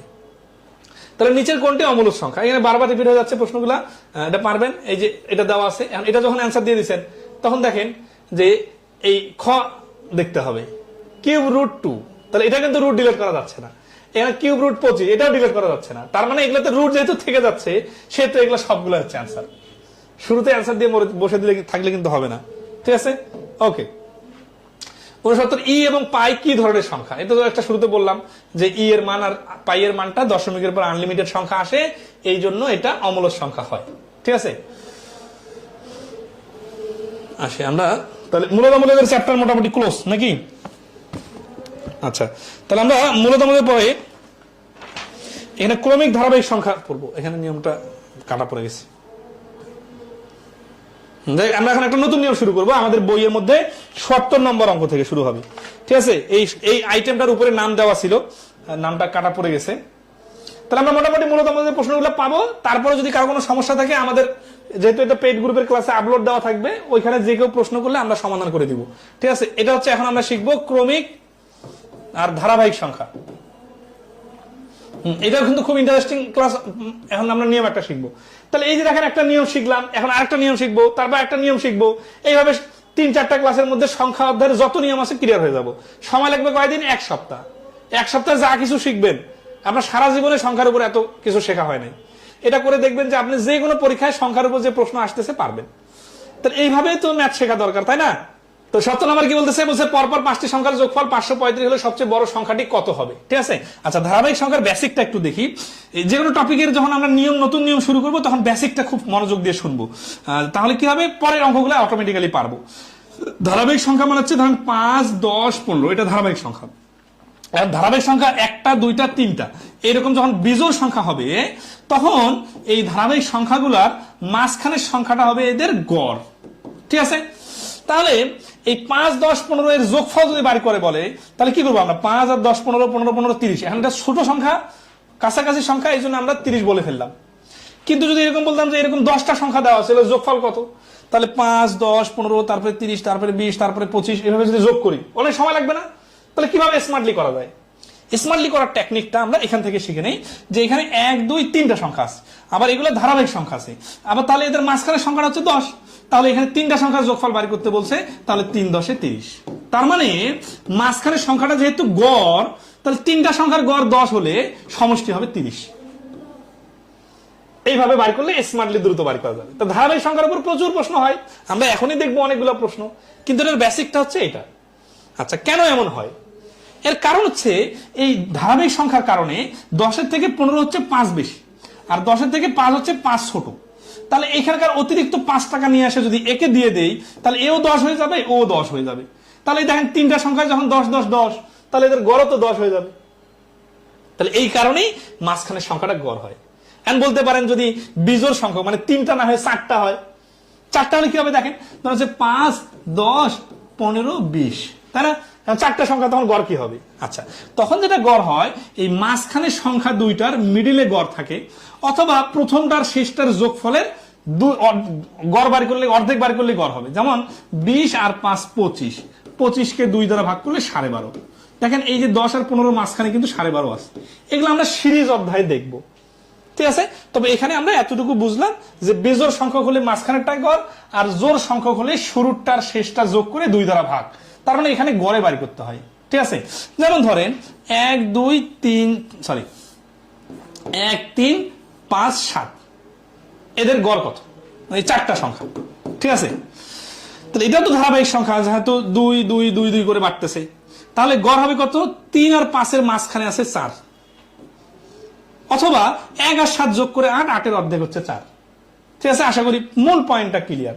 এখন দেখেন এই বেসিক কথাতেই সব শিখে ফেলতে হবে না, এখানে আমরা মোটামুটি মূল পয়েন্টটা ধরবো, তারপরে অঙ্কের সমাধান করতে গেলেই তো আমাদের সব কথা চলে আসতেছে, তাই না? কিরকম? নাহলে তো ওভারল্যাপিং হবে, ক্লাসটা বেশি লেংদি হয়ে যাবে। পরপর 5টি সংখ্যার যোগফল 535, তাহলে পরপর মানেই হচ্ছে ধারাবাহিক সংখ্যা 1, 2, 3, 4, 5, এই 5টার যোগফল হচ্ছে 535। তাহলে এদের গড় কত? গড় হচ্ছে এই 5 দ্বারা ভাগ করলে 107। আচ্ছা, সংখ্যাটি সবচেয়ে বড় সংখ্যাটি কত হবে? তাহলে 107 হচ্ছে গড়, বড় সংখ্যাটা মানে ডান পাশে, তাহলে 7-এর পরে 8, 108 আর 109, তাহলে সব থেকে বড় সংখ্যাটা হবে 109। তাহলে এই প্রশ্নের অ্যান্সার হচ্ছে 109। XYZ ধরা কিন্তু যাবে না, এমসিকিউ পরীক্ষায় এত সোজা প্রশ্ন রিটেনে আসবে না, আর এত সহজ প্রশ্ন বেশি সময়ও নেওয়া যাবে না, ঠিক আছে? আচ্ছা, তাহলে আসেন 71 নম্বর বিএডিসি পরীক্ষায়। সবগুলো প্রশ্ন কিন্তু আপনারা রেফারেন্স দেখবেন, দেখলে বুঝবেন যে এগুলা বানানো প্রশ্ন না, এগুলা অ্যাজ ইউজুয়াল প্রশ্ন আসতেছে বিভিন্ন পরীক্ষায়, ঠিক আছে? আচ্ছা, তাহলে বলছে 3টি ধারাবাহিক বিজোড় সংখ্যার যোগফল 177, মধ্যম সংখ্যাটি কত? তাহলে এখানে তো আরো সহজ, মধ্যম মানে তো হচ্ছে 3টা সংখ্যা বলছে না, তাহলে মাঝখানেরটা মানে তো গড়টাই মাঝখানে, 3 দিয়ে ভাগ করি, তাহলে 3, 5, 15 থাকছে 2, 27, 3 লং 27, তাহলে 59 হচ্ছে গড়। আর 59 গড় মানে কি? 59 মাঝখানে আছে, এর এই পাশে আছে 60, আর এই ধারাবাহিক বিজোড় সংখ্যা না, আচ্ছা 60 না, এটা 61, আর এখানে হচ্ছে 57। বাট এই দুটো সংখ্যা লিখে আমাদের সময় নষ্ট করার দরকার নাই। কারণ কি? কারণ এখানে তো আমার সামনে পিছনে বাড়ি করতে বলে না, আমাকে বাড়ি করতে বলছে মধ্যম সংখ্যাটা, তার মানে গড় যেটা সেটা অ্যান্সার, তাহলে 59 হচ্ছে এই প্রশ্নের অ্যান্সার। তাহলে দেখেন বেসিকটা বুঝলেই কিন্তু অনেকগুলো প্রশ্ন এমনিতেই পারা যাবে। তাহলে কি কোন বেসিক দরকার? একটা টপিকের বেসিক আলোচনা কিন্তু অনেকগুলা একসাথে করা যাবে না। ওই একটা টপিককে দেখেন আমরা সংখ্যা টপিকটাকে 8-10টা নিয়মে ভাগ করছি, সেই প্রত্যেকটা নিয়মের আন্ডারে আবার সাব টপিক নিয়ে আসছি, সেই টপিকটার বেসিক আলোচনা করতেছি, আর সেই বেসিক আলোচনাটা দিয়ে আমরা কিন্তু অনেকগুলো অঙ্ক সমাধান করতেছি। তাহলে এইরকম করে নিয়ম ধরে ধরে বেসিক আলোচনা শুনলেই না আপনার মনে হবে যারা তো পারা যাচ্ছে, মজা লাগতেছে, তখন কিন্তু বোরিং লাগবে না। But job solution, recent job solution, recent প্রশ্ন, সুপার সাজেশন, এই টাইপের বইগুলো, মডেল টেস্ট, কোশ্চেন ব্যাংক, এগুলো সবগুলো আপনার অন্যান্য সাবজেক্টের জন্য চলতে পারে, কিন্তু ম্যাথের জন্য চলবে না। সিরিয়াসলি বলতেছি, যারা এই যে অল্প 2টা বই পড়ে শর্ট টাইমের প্রিপারেশনের জন্য এরকম এই টাইপের যে বইগুলো পড়েন এগুলা কিন্তু আসলে রিভিশন বই। ম্যাথের ক্ষেত্রে, ম্যাথের জন্য কিন্তু টপিক ধরে শিখতে হবে, তাহলে আপনি এরকম এক জাতীয় প্রশ্নগুলো একসাথে পাবেন। নাহলে তো এগুলো বিশৃঙ্খল ভাবে করলে তো আপনার লাভ হবে না। নিচের কোন সংখ্যা তিনটি ক্রমিক স্বাভাবিক সংখ্যার যোগফল? এখন নিচের কোন সংখ্যাটি, তাহলে কোন সংখ্যাটি, একটা সংখ্যা তিনটি, সংখ্যা তিনটা কেমন? ক্রমিক। ক্রমিক মানে কি 1 2 3 এইভাবে বলে। স্বাভাবিক পূর্ণ সংখ্যা, সংখ্যার যোগফল। তাহলে দেখেন এটাকে 3 দ্বারা ভাগ করা যায় না, তাহলে এটা গড় আসতেছে না। এটাকে 3 দ্বারা ভাগ করা যাচ্ছে না, এটা গড় আসতেছে না। এটাকে 3 দ্বারা ভাগ করা যায়, 3 19 57। এই যেটাকে ভাগ করা যায় মানে কি? যায় মানে হচ্ছে 19 মাঝখানে বসবে, এর আগে হবে 18, এর পরে হবে 20। তার মানে এই তিনটা সংখ্যা ক্রমিক স্বাভাবিক সংখ্যা এবং এদের যোগফল 57 এবং এদের গড় হচ্ছে 19। 57 না দিলে 58 দিত, তাহলে এটাকে ভাগ করা যাইতো না, তখন তিনটা ক্রমিক স্বাভাবিক হতো না। তাহলে ক্রমিক স্বাভাবিক সংখ্যার যোগফল অবশ্যই 3 দ্বারা বিভাজ্য হবে। ঠিক আছে, তাহলে 92 কেও কিন্তু 3 3 90 3 দিয়ে ভাগ করা যাচ্ছে না। এখন বলেন 3 দিয়ে ভাগ করা যাইতে হবে, এটা কিভাবে বুঝবো? 3 দিয়ে যদি ভাগ করা না যায় তাহলে তো এই মাঝখানের পূর্ণ সংখ্যাটা আমরা পাবো না, আর মাঝখানেরটা না পালে সামনে পিছনেরটাও পাবো না। তাহলে এখানে যদি 3 দিয়ে 46কে ভাগ করে আমরা দেখতেছি 15.33 আসতেছে। তো 15.33 যদি আমি বসাই তাহলে তার আগে একটা সংখ্যা বসবে, তারপরে একটা সংখ্যা বসবে। তাহলে এটা তো ক্রমিক এবং স্বাভাবিক সংখ্যা হলো না, এটা দশমিক সংখ্যা হয়ে গেল। তাহলে এই মূল থিমটা থেকেই কিন্তু আমরা ক্যালকুলেশন গুলো করতেছি। ঠিক আছে, আচ্ছা, এই যে তিনটা ক্রমিক সংখ্যার যোগফল 33 হলে তাদের গুণফল কত? এরকম প্রশ্ন প্রচুর আসে কিনা বলেন। এখন ধরেন এই প্রশ্নটা যদি আমি এইখানে সিকুয়েন্সিয়ালি করাই তাহলে আপনি কিন্তু খুব ইজিলি পারবেন। আপনারা অনেকে কিন্তু এখন নিজে থেকে এটা পারবেন। করেন তো দেখি। তিনটি ক্রমিক সংখ্যার যোগফল দেওয়া আছে 33, তাহলে কি করতে হবে? কয়েক সেকেন্ডে 3 দিয়ে 33কে ভাগ করলে 11 হয়, তাহলে মাঝখানে সংখ্যাটা 11, তার আগেরটা 10, তার পরেরটা হচ্ছে 12। তাহলে 11 10 120, 120 আর 12 গুণ করতে হবে। 12 0 0, 12 11 132, তার মানে 1320। এই যে মুখোমুখি কথা, এখন গুণ করতে হয়তো অনেকে সময় লাগতেছে, তো গুণটা করেন, সমস্যা নাই। এটা 3 দিয়ে ভাগ করে 11, 10 আর 12, এই তিনটার গুণফল বার করতে বলছে, তাদের মানে তিনটার গুণফল। তাহলে 11 10 110 আর 12 গুণ করলে 12 0 0, 12 কে 12 2 হাতে করে 1, 12 কে 12 আর একে 13, 1320। তাহলে বেসিক থিম একটাই না? তাহলে একটা থিমের উপর ডেভেলপ করে এইভাবে যদি অনেকগুলো ভ্যারাইটিস স্টাইলের প্রশ্ন সমাধান করা যায়, তারপরে আপনি দিন শেষে কি মনে হবে? আপনার ক্লাস শেষে মনে হবে কি, আজকে এই নিয়মটা শিখলাম। এটা আপনি বলতে পারবেন না যে কিছুই শিখি নাই বা অনেক কিছু শিখছি কিন্তু কিছু মনে নাই।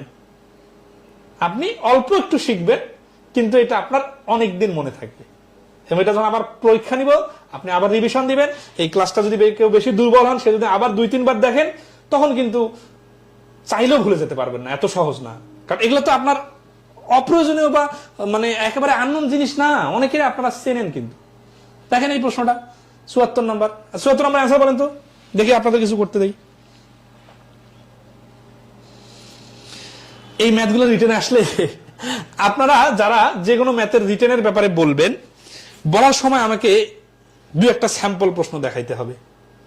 ধরেন এটা কি বলছে দেখেন, 5টি ক্রমিক সংখ্যার যোগফল 100 হলে প্রথম সংখ্যা ও শেষ সংখ্যার গুণফল কত?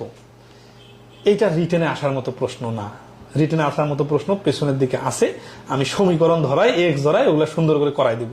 ঠিক আছে, তবে তারপর আপনার যদি জোর করে রিটেন চান তাহলে এগুলো রিটেন কিছু করা যাইতে পারে, কিন্তু এটা রিটেন করতে গেলে কি কি ঝামেলা হবে দেখেন, আমি বলতেছি আপনাকে। মানে এগুলো কিন্তু রিটেন পরীক্ষা আসে না বা আসবে না। কেন আসবে না সেটা আমি বোঝাচ্ছি, আগে শর্টকাটটা সমাধান করে নেই। 5টি ক্রমিক সংখ্যার যোগফল 100। ক্রমিক মানে কি, এক এক করে বড় হবে, যোগফল 100, তার মানে 100। আবার দেখেন তো বারবার 5টি দিতেছে কেন? এখানে তো 6টি দিতে পারতো। আপনাকে এত প্যাসে ফেলানোর দরকার নাই, আপনি নর্মালটা পারেন কিনা এটা দেখলে হয়ে যাবে। তাহলে 5টার যোগফল 100, তার মানে হচ্ছে 20। তাহলে 20কে মাঝখানে বসালে, আবার ক্রমিক বলছে মানে 1 2 করে বাড়বে। তাহলে ক্রমিক মানে 1 2 করে বাড়বে, 21 22, এর আগে হচ্ছে 19 আর 18। মানে পুরো সিরিজটা কি লেখার দরকার আছে? দরকার নাই, কারণ কি বলছে, প্রথম সংখ্যা ও শেষ সংখ্যার গুণফল কত। শুরুটার শেষটা বাড়ি করলে হবে 18 আর 22 এর গুণফল কত। তাহলে 18 দুগুণে 36 এর 6, হাতে করে 3, 18 দুগুণে 36 আর 3 39। ঠিক আছে, তাহলে 396 গ হচ্ছে এই প্রশ্নের অ্যান্সার। এখন যদি ধরেন আমি বলতেছি যে এটা রিটেনে আসে না, রিটেনে এটা শেখার দরকার নাই, কারণ আপনি বলতেছেন রিটেনে দেখাচ্ছে না, তাহলে আসেন রিটেনে দেখাই দেই। আচ্ছা, রিটেনে দেখাইতে গেলে এই অঙ্কটাকে কি করে করা লাগবে? রিটেনে ধরি, হ্যাঁ দেখেন। আচ্ছা, এখন আমরা এরকম রিটেন অঙ্ক শিখবো, কিন্তু এইটাই শিখতে হবে, বিষয়টা এরকম না। ধরি ছোট সংখ্যাটা হচ্ছে এক্স, তাহলে প্রশ্ন মতে কি হচ্ছে দেখেন, প্রশ্ন মতে 5টি ক্রমিক সংখ্যার যোগফল না, তাহলে শুরু সবথেকে ছোটটা এক্স, যোগ তারপরে সংখ্যাটা হচ্ছে এক্স প্লাস 1, যোগ তারপরে সংখ্যাটা হচ্ছে এক্স প্লাস 2, যোগ তারপরে সংখ্যাটা হচ্ছে এক্স প্লাস 3, যোগ তারপরে সংখ্যাটা হচ্ছে এক্স প্লাস 4। এতগুলো লিখতেছি কেন?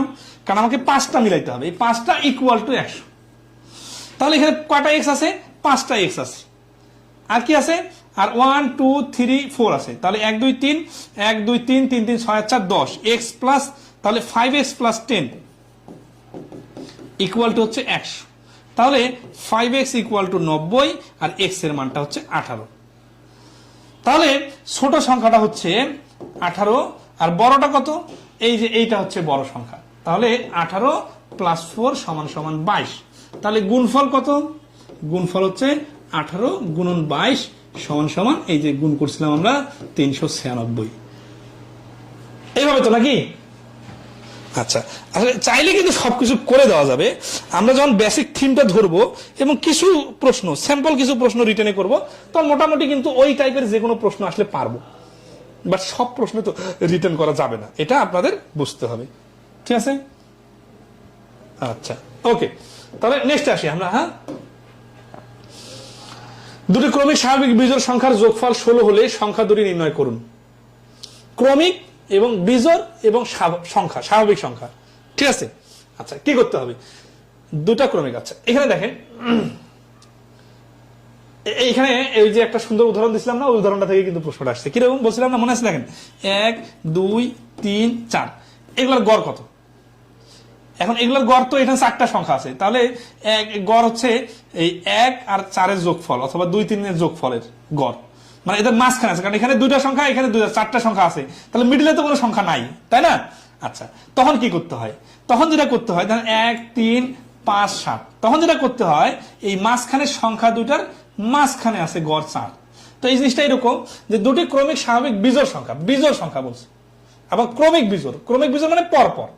তাহলে এটা একটা সংখ্যা, এর যোগ 2 তারপরের সংখ্যাটা যোগ 2। কেন?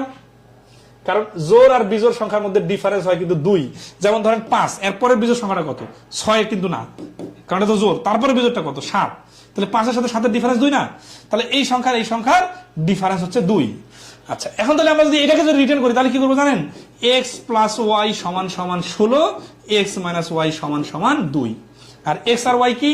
x হচ্ছে একটা বিজোড় সংখ্যা, y হচ্ছে তার পরের বিজোড় সংখ্যা। সরি, এটা হচ্ছে বড় বিজোড় সংখ্যা আর এটা হচ্ছে ছোট বিজোড় সংখ্যা। এই ফর্মালিটিসে যাইতে হলে তো অনেক সময় লাগবে, তাই না? আর সব অঙ্কে তো রিটেন করা যাবে না। তো কি করতে হবে তাহলে? তাহলে আমাদের শর্টকাটে চলে আসি। যোগফল যদি 16 হয়, তাহলে গড় হচ্ছে কত? গড় হচ্ছে 8। 8কে বসায় কি 8-এর পরে 10 দিব? না, 8 কি? 8 হচ্ছে এই যে একটা বিজোড় সংখ্যা, এই যে একটা বিজোড় সংখ্যা, এই দুটার মাঝখানে। তাহলে এটা যদি 8 হয়, তাহলে 8-এর পরের বিজোড় সংখ্যাটা 9, 8-এর আগের বিজোড় সংখ্যাটা 7। তাহলে এই প্রশ্নের অ্যান্সার হচ্ছে 7 8 9। ক্লিয়ার? আচ্ছা, তাহলে এখন এটা কোথা শিখছি? এটা কিন্তু আগেই শিখছি আমরা। এরকম কেন হলো? 8-এর কোনো কাজ নাই কেন? আসলে 8 হচ্ছে এই বিজোড় সিরিজের সংখ্যা না, 8 হচ্ছে এদের গড়, এই জন্য মাঝামাঝি আছে। কিন্তু 8-এর মাধ্যমে আমরা 7 9 পাইলাম। আশা করি বেসিকটার সাথে সমন্বয় করতে পারবেন। ঠিক আছে? 8-এর আগের বিজোড় সংখ্যা 7, পরের বিজোড় সংখ্যা 9। আচ্ছা, আর এই রিটেনটা কি সবাই বুঝতে পারছেন? এখানে দেখেন x আর y যোগ করলে 16, মানে ধরেন এখানে যদি 7 আর 9 আমি না জানি, রিটেন যদি সমাধান চাই, তাহলে এই বড় সংখ্যাটাকে ধরি x, আর ছোট সংখ্যাটা হচ্ছে ছোট, কত ছোট? y। তাহলে এই x আর y যোগ করলে কত হবে? 16, যেহেতু যোগফল 16 বলছে। আর x থেকে, বড় সংখ্যাটা থেকে y বিয়োগ করলে কত হবে? 2। এই 2 কি দেওয়া আছে এখানে? দেওয়া নাই, কিন্তু বলছে যে ধারাবাহিক ক্রমিক বিজোড় সংখ্যা, বিজোড় সংখ্যা দুটার পার্থক্য 2 হয়। ঠিক আছে? বাকিটা ক্যালকুলেশন করলে চলে আসবে। ধরেন 2x সমান সমান হচ্ছে 18 আর x সমান সমান হচ্ছে 2 দ্বারা 18কে ভাগ করলে 9। এই 2 যদি 9 হয়, তাহলে 9 থেকে আবার 2 বাদ দিলে হচ্ছে 7। তাহলে একটা সংখ্যা x এর মান 9, y এর মান হচ্ছে 7। বাট এত ছোট ছোট প্রশ্ন এইভাবে রিটেন করা যাবে না, তাহলে অনেক বেশি প্রশ্ন সমাধান করা সম্ভব না, বুঝছেন? এগুলো আমরা কিছু রিটেন আমাদের বইয়ে সমাধান দেওয়া আছে, এটা দেখতে হবে। তারপর হচ্ছে কিছু কিছু জটিল প্রশ্ন বা একটু পেঁচানো প্রশ্ন, এগুলো রিটেনে আসার মতো প্রশ্ন, ওগুলো করে দিব, ঠিক আছে? আর অধিকাংশগুলো শর্টকাটে করতে হবে। ক্লিয়ার সবাই? হ্যাঁ, অপশন টেস্ট তো করা যাবে। আল্লাহ, যখন আমরা নর্মালি অঙ্ক শিখবো না, তখন কিন্তু আর অপশন টেস্ট কোনো ফ্যাক্টরে না। 16 এর অর্ধেক 8, 16 এর গড় 8, তাহলে 8 মাঝখানে বসালে এইটাই হচ্ছে আনসার। অথবা 7 আর 9 যোগ করলে 16 হয়, 7 আর 9 এর ডিফারেন্স হচ্ছে 2, দুইটা বিজোড় সংখ্যা পরস্পর। এখন এগুলো স্কিপ করি। এই যে দেখেন আসছে, যখন আমরা একই প্রশ্ন বারবার রিপিট করতে থাকবো তখন বিরক্ত লাগবে না? আপনাদের বিরক্ত লাগবে না যে এগুলো তো পারি বারবার, এগুলো আসতেছে কেন? না, আমরা বইয়ে দিছি প্র্যাকটিসের জন্য। ক্লাসে কি সবগুলো একটা না করা দরকার আছে? এই যে এটা যোগফল 123 হলে ক্ষুদ্রতম সংখ্যা দুটি গুণফল কত, এরকম অঙ্ক আগে করছি না? আপনারও আর করার দরকার নেই, পরে করবেন। যদি 9টি ধারাবাহিক সংখ্যার গড় 0 হয়, তাহলে শেষ 4টির গড় কত হবে? এইটা এখন দেখেন তো কত, মানে এই প্রশ্নটা আপনারা পারবেন, কিন্তু কত সুন্দর ক্রিয়েটিভ প্রশ্ন, একটু দেখেন। ঠিক আছে, কি বলতেছে? বলতেছে যে যদি 9টি ধারাবাহিক সংখ্যার গড় 0 হয়, তাহলে শেষ সংখ্যা 4টি সংখ্যার গড় কত? এখানে যদি আপনি এক্স ওয়াই লিখতে যান তাহলে তো অনেক সময় লাগবে। আচ্ছা, এই প্রশ্নটা কেন দিয়েছি? জাস্ট বোঝার জন্য যে 9টি ধারাবাহিক সংখ্যার গড় 0, তার মানে 0 হচ্ছে মাঝখানে বসবে, এর আগে আছে 4টি, এর পরেও আছে 4টি। এই পর্যন্ত ক্লিয়ার কিনা সবাই বলেন? এখন 0-র আগে যে 4টা থাকে সেগুলো তো ঋণাত্মক সংখ্যা, আর 0-র পরে যে 4টা থাকে সেগুলো তো ধনাত্মক সংখ্যা, ঠিক আছে না? আচ্ছা, এখন কি বলছে? তাহলে শেষ 4টির গড়। আবার এখানে দেখেন ধারাবাহিক সংখ্যা বলছে না, তাহলে শেষ 4টির গড় মানে কি? তাহলে 1, 2, 3, 4, এই 4টার গড় লাগবে। তো 1, 2, 3, 4-এর গড় বাড়ি করার টেকনিক কি শিখছিলাম আমরা? যে এখানে এই 4টার গড় বাড়ি করতে গেলে 4টা সংখ্যা যেহেতু জোর, তাহলে এই মাঝখানে 2টার মাঝখানে, তার মানে 2 আর 3-এর মাঝখানে আছে 2.5, এই 2.5 আনসার।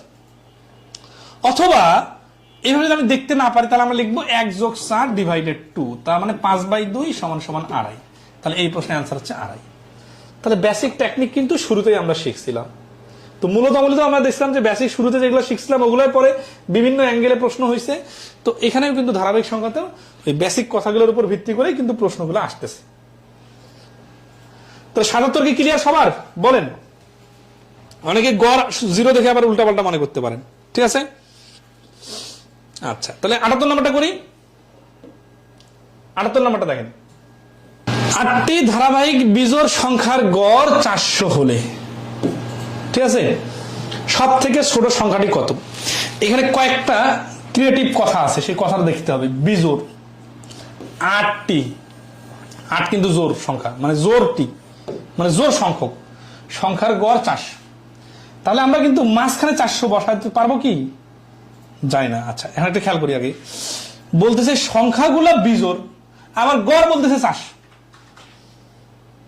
তাহলে ওই যে শুরুতে আমরা শিখছিলাম না, মনে আছে কি? 1, 3, 5, 7 এর গড় হচ্ছে 4। কিভাবে? কারণ এই সংখ্যাগুলো বিজোড় সংখ্যা, কিন্তু এর গড় হচ্ছে জোর সংখ্যা। তাহলে বিষয়টা এইরকম, 400 হচ্ছে জোর, আর এই সংখ্যাগুলো যেহেতু বিজোড়, তাহলে 400 কিন্তু সব থেকে ছোট সংখ্যা কত? তাহলে 400 এর আগের সংখ্যাটা হবে 399, তার আগের সংখ্যাটা হবে 397, তার আগের সংখ্যাটা হবে 395, তার আগের সংখ্যাটা হবে 393। 4টা সংখ্যা কেন লিখলাম বলেন? 1, 2, 3, 4, এই 393 হচ্ছে এই প্রশ্নের অ্যান্সার। কেন 393 অ্যান্সার? এর লজিকটা দেখেন, যে এই পাশে আমরা 4টা সংখ্যা বিজোড় লিখলাম, এরপরে 4টা সংখ্যা বিজোড় কত? 401, তারপর হচ্ছে 403, তারপর হচ্ছে 405, এরপর হচ্ছে 407। এখন 400 তাহলে কি? এখন কটা সংখ্যা হলো? 4টা 4টা 8টা, আর 400 মিলে 9টা। এখন কি এখানে 9টা সংখ্যা? না, এইখানে ভুল করা যাবে না। এই 400 কিন্তু এই সিরিজের কোনো সংখ্যা না। সিরিজটা এইরকম দেখেন, 393, 95, 97, 99, 1, 3, 5, 7। এখন এই যে ধারাবাহিক 8টা সংখ্যা সিরিজ, এখন ধারাবাহিক সংখ্যাগুলো যদি টোটাল জোড় সংখ্যক হয়, মানে 8টি, তাহলে কি হয়? তাহলে তাদের গড়গুলো বাইর হয় মাঝখানের সংখ্যা 2টারও মাঝখানে। এবং আমরা দেখতেছি যে এখানে গড় দেওয়া আছে 400, তার মানে শুরুর সংখ্যাটা আর শেষের সংখ্যাটার যোগফল হচ্ছে 400। অথবা এই 400কে মাঝখানে বসালে দুই পাশে সমান সমান 4টা 4টা করে সংখ্যা থাকবে। তাহলে 400 কিন্তু এই সিরিজের সংখ্যা না, 400 হচ্ছে গড়। আর এটা বোঝার জন্য কিন্তু এই ছোট উদাহরণটা খুবই ইন্টারেস্টিং ছিল। আমার এই পুরো সিরিজটা লেখার টাইম নাই, দরকারও নাই। ছোট সংখ্যা বাড়ি করতে বলছে, এই জন্য এই পাশে না যে আমি বাম পাশে আসবো। 393 অ্যান্সার। এক্স ধরে করতে গেলে এই অঙ্কে 2 মিনিট সময় নষ্ট হবে, ঠিক আছে? আচ্ছা, সবাই ফুলি ক্লিয়ার? ওকে, এই যে দেখেন তো পেইড ক্লাস হওয়ার কারণে শেষ পর্যন্ত এখনো সবাই আছেন। আর ফ্রি ক্লাস হলে কি হয়? ফ্রি ক্লাস হলে দেখা যাচ্ছে 10 মিনিট 5 মিনিট একটা অঙ্ক দুটো অঙ্ক ভালো লাগলো, তারপরে গায়েব হয়ে গেল। কেন ভাই? একটা অঙ্ক ভালো লাগে আপনার লাভ কি? আমরা তো শিখতে হবে নিয়ম ধরে ধরে অঙ্ক, কারণ কোন অঙ্ক কখন আসবে, ঠিক আছে? তো যারা শিখতে চান তারা আমাদের পেজের সাথে কানেক্টেড থাকেন, আমরা বেশ কিছু ক্লাস নিব। আবার যারা আরো বেশি শিখতে চান তারা আমাদের পেইড কোর্সে অ্যাডমিট হয়ে যেতে পারেন। 79 নম্বর অঙ্ক দেখেন, 6টি ক্রমিক পূর্ণ সংখ্যার প্রথম 3টি যোগফল 42 হলে শেষ 3টির যোগফল কত? তাহলে এখানে আরেকটা আইটেম চলে আসলো, সেটা কি? সেটা হচ্ছে যে দুইটা পার্ট, প্রথমটা 3টা তারপরে 3টা। তাহলে এটা ধারাবাহিক সংখ্যারই মতো, কিন্তু এখানে কি হচ্ছে একটু ভিন্নতা আছে। তাহলে এই ভিন্ন টাইপের প্রশ্নগুলো দেখি। আবার দেখেন এটা যে করলাম, এই 80 নম্বর দেখেন তো, পরপর 10টি সংখ্যার প্রথম 5টির যোগফল 560 হলে শেষ 5টির যোগফল কত? দেন 18তম বিসিএস পরিসংখ্যান সহকারী 20 জীবন বীমা কর্পোরেশন, ঠিক আছে, পরবর্তীতে অনেকগুলো পরীক্ষা আসছে। তাহলে এগুলা প্রশ্ন তো কাছাকাছি, এবং এই যে এক জাতীয় প্রশ্ন একসাথে আছে।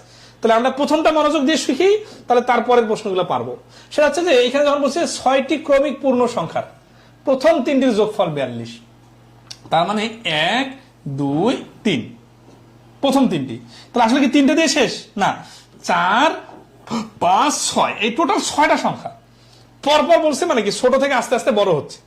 এখন আমাদের এখানে এই 3টার কথা বলছে, এই 3টার যোগফল 42 দেওয়া আছে। তারপর কি চাইছে? শেষ 3টির যোগফল কত? শেষ 3টি মানে এই 3টির যোগফল কত, এটা আমাদের বাইর করতে হবে।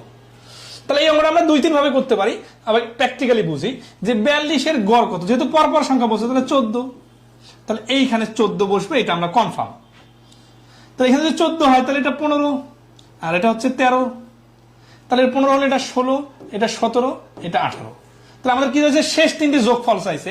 তাহলে 16 17 আর 18 যোগ করলে 16 আর 17 33, এইভাবে যদি যোগ করেন তাহলে কিন্তু বোকামি হবে। তারপর দেখা দিই, তাহলে 16 17 আর 18 মিলে হচ্ছে 35, 35 আর 16 মিলে হচ্ছে 51। এটা একটা যোগের স্টাইল। আর একটা হচ্ছে কি, আমরা তো জানি যে ধারাবাহিক সংখ্যা, তাহলে মাঝখানের সংখ্যাটা হচ্ছে 17, তাহলে এটা 3টা সংখ্যার গড় 17, তাহলে 3 17 51, অনেকভাবে করা যায়, ঠিক আছে? তাহলে এটা হচ্ছে 51 হচ্ছে এই প্রশ্নটার অ্যান্সার। এই বন্ধু সবাই ক্লিয়ার? তাহলে এটাতে নতুন কোনো আইডিয়া লাগলো না, আগের ধারাবাহিক সংখ্যার আইডিয়াটাই কাজ করলাম। এখন এই ধরনের প্রশ্নগুলো একটা সুপার টেকনিকে করা যায়। সেটা হচ্ছে কি, যে প্রথমের যোগফল প্লাস n স্কয়ার, এখানে n হচ্ছে n সমান সমান, ঠিক আছে, মোটের অর্ধেক। মানে এখানে এই এতটুকু একটা প্রশ্নের জন্য এরকম একটা শর্টকাট এখন দেখে আপনার অনেক সোজা মনে হইতে পারে, কিন্তু আমি কিন্তু শর্টকাটে মানে এইরকম শর্টকাটে বিশ্বাসী না যেটা ইন্ডিভিজুয়াল 2-3টা অঙ্কে মাত্র অ্যাপ্লাই করা যায়। আমি এইরকম শর্টকাটে বিশ্বাসী যেটা অনেকগুলো অঙ্ক করা যায় এবং শর্টকাটটা লজিক্যাল শর্টকাট। তো যাই হোক, তারপর অনেকে ইমপ্রেসড হয়ে যান এরকম প্রশ্ন, এই জন্য দিলাম। তবে এটা হচ্ছে কি 42 আছে না? আচ্ছা, এখন এটার ব্যাখ্যা দিয়ে দিব।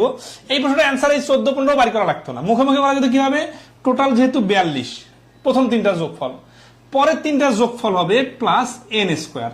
আর এখানে n মানে হচ্ছে টোটাল সংখ্যা কয়টা? 6টা না? 6 এর অর্ধেক মানে হচ্ছে 3টা। তার মানে এখানে যদি আমি 3 স্কয়ার লিখতাম তাহলে 42 যোগ 9 সমান সমান 51। এখন এটা মুখস্থের মতো হয়ে গেল না যে n স্কয়ার মুখস্থ রাখতে হবে? তখন তো আপনি n স্কয়ার দিয়ে অনেক সময় ভুলে 6 স্কয়ার দিয়ে দিতে পারেন। তাহলে এই যে মুখস্থ বিভিন্ন শর্টকাট টেকনিক, এইরকম সমস্যাটা তৈরি হবে যে পরীক্ষার হলে অযথা একটা কনফিউশন তৈরি হবে, ইজি জিনিসটাও ইজি মনে হবে না। তাহলে কি করলে মনেও থাকবে, আবার পরীক্ষায় অ্যাপ্লাইও করা যাবে? তখন হচ্ছে কি ওই শর্টকাট টেকনিকটার প্র্যাকটিক্যাল ব্যাখ্যাটা জানতে হবে। প্র্যাকটিক্যাল ব্যাখ্যাটা কি আসেন এখন দেখি। আর বেসিক অনুযায়ী কিন্তু আমরা পেরে গেছি, হ্যাঁ, 3 17 51টা পেরে গেছি। প্র্যাকটিক্যাল ব্যাখ্যাটা হচ্ছে এইরকম, দেখেন এই প্রথম 3টার প্রথম সংখ্যাটার থেকে এই পরের সিরিজের প্রথম সংখ্যাটা 3 বেশি, তার মানে 13 থেকে 16 3 বেশি, 14 থেকে 17 এটাও কিন্তু 3 বেশি, আবার 15 থেকে 18 এটাও 3 বেশি। তার মানে এখান থেকে বোঝা যাচ্ছে যেহেতু আমাদের 6টা সংখ্যা ধারাবাহিক সংখ্যা, প্রথম 3টা আছে এক পাশে, পরের 3টা আরেক পাশে, প্রথম 3টার প্রথমটা থেকে পরের 3টার প্রথমটা 3 বেশি, দ্বিতীয়টার থেকে 3 বেশি, তৃতীয়টার থেকে তৃতীয়টা 3 বেশি। তার মানে এই 3টার থেকে পরের 3টা প্রত্যেকে 3-3 করে বেশি। তাহলে 3টা সংখ্যা প্রত্যেকটা যদি 3-3 করে বেশি হয় তাহলে 3 ত্রিকা মোটের উপরে 9 বেশি হবে। এই 3 গুণন 3 কে আমরা লিখছিলাম 3 স্কয়ার। তাহলে এই 3 কে আমরা নাম দিছিলাম n, এই n এর নাম বলছিলাম আমরা যতটা থাকবে তার অর্ধেক। তাহলে ওই এন স্কোয়ার কোথা থেকে আসলে বুঝতে পারছেন, যে টোটাল যতগুলো সংখ্যা থাকবে তার অর্ধেক বানায় স্কোয়ার গুণ করতে হয়। স্কোয়ার কেন, আসলে জিনিসটা স্কোয়ার না, আসলে হচ্ছে তিনটা সংখ্যা প্রত্যেকটাই 3 3 করে বেশি। তাহলে আশা করি ক্লিয়ার। তাহলে 42 এর সাথে 9 যোগ করলে কেন অ্যান্সার হয় বুঝতে পারছেন। তাহলে এখন এই 80 নম্বর অঙ্কটার অ্যান্সার শর্টকাটে হোক, বিস্তারিত হোক, প্র্যাকটিক্যালি হোক, বলেন দ্রুত অ্যান্সার পারবেন কিনা।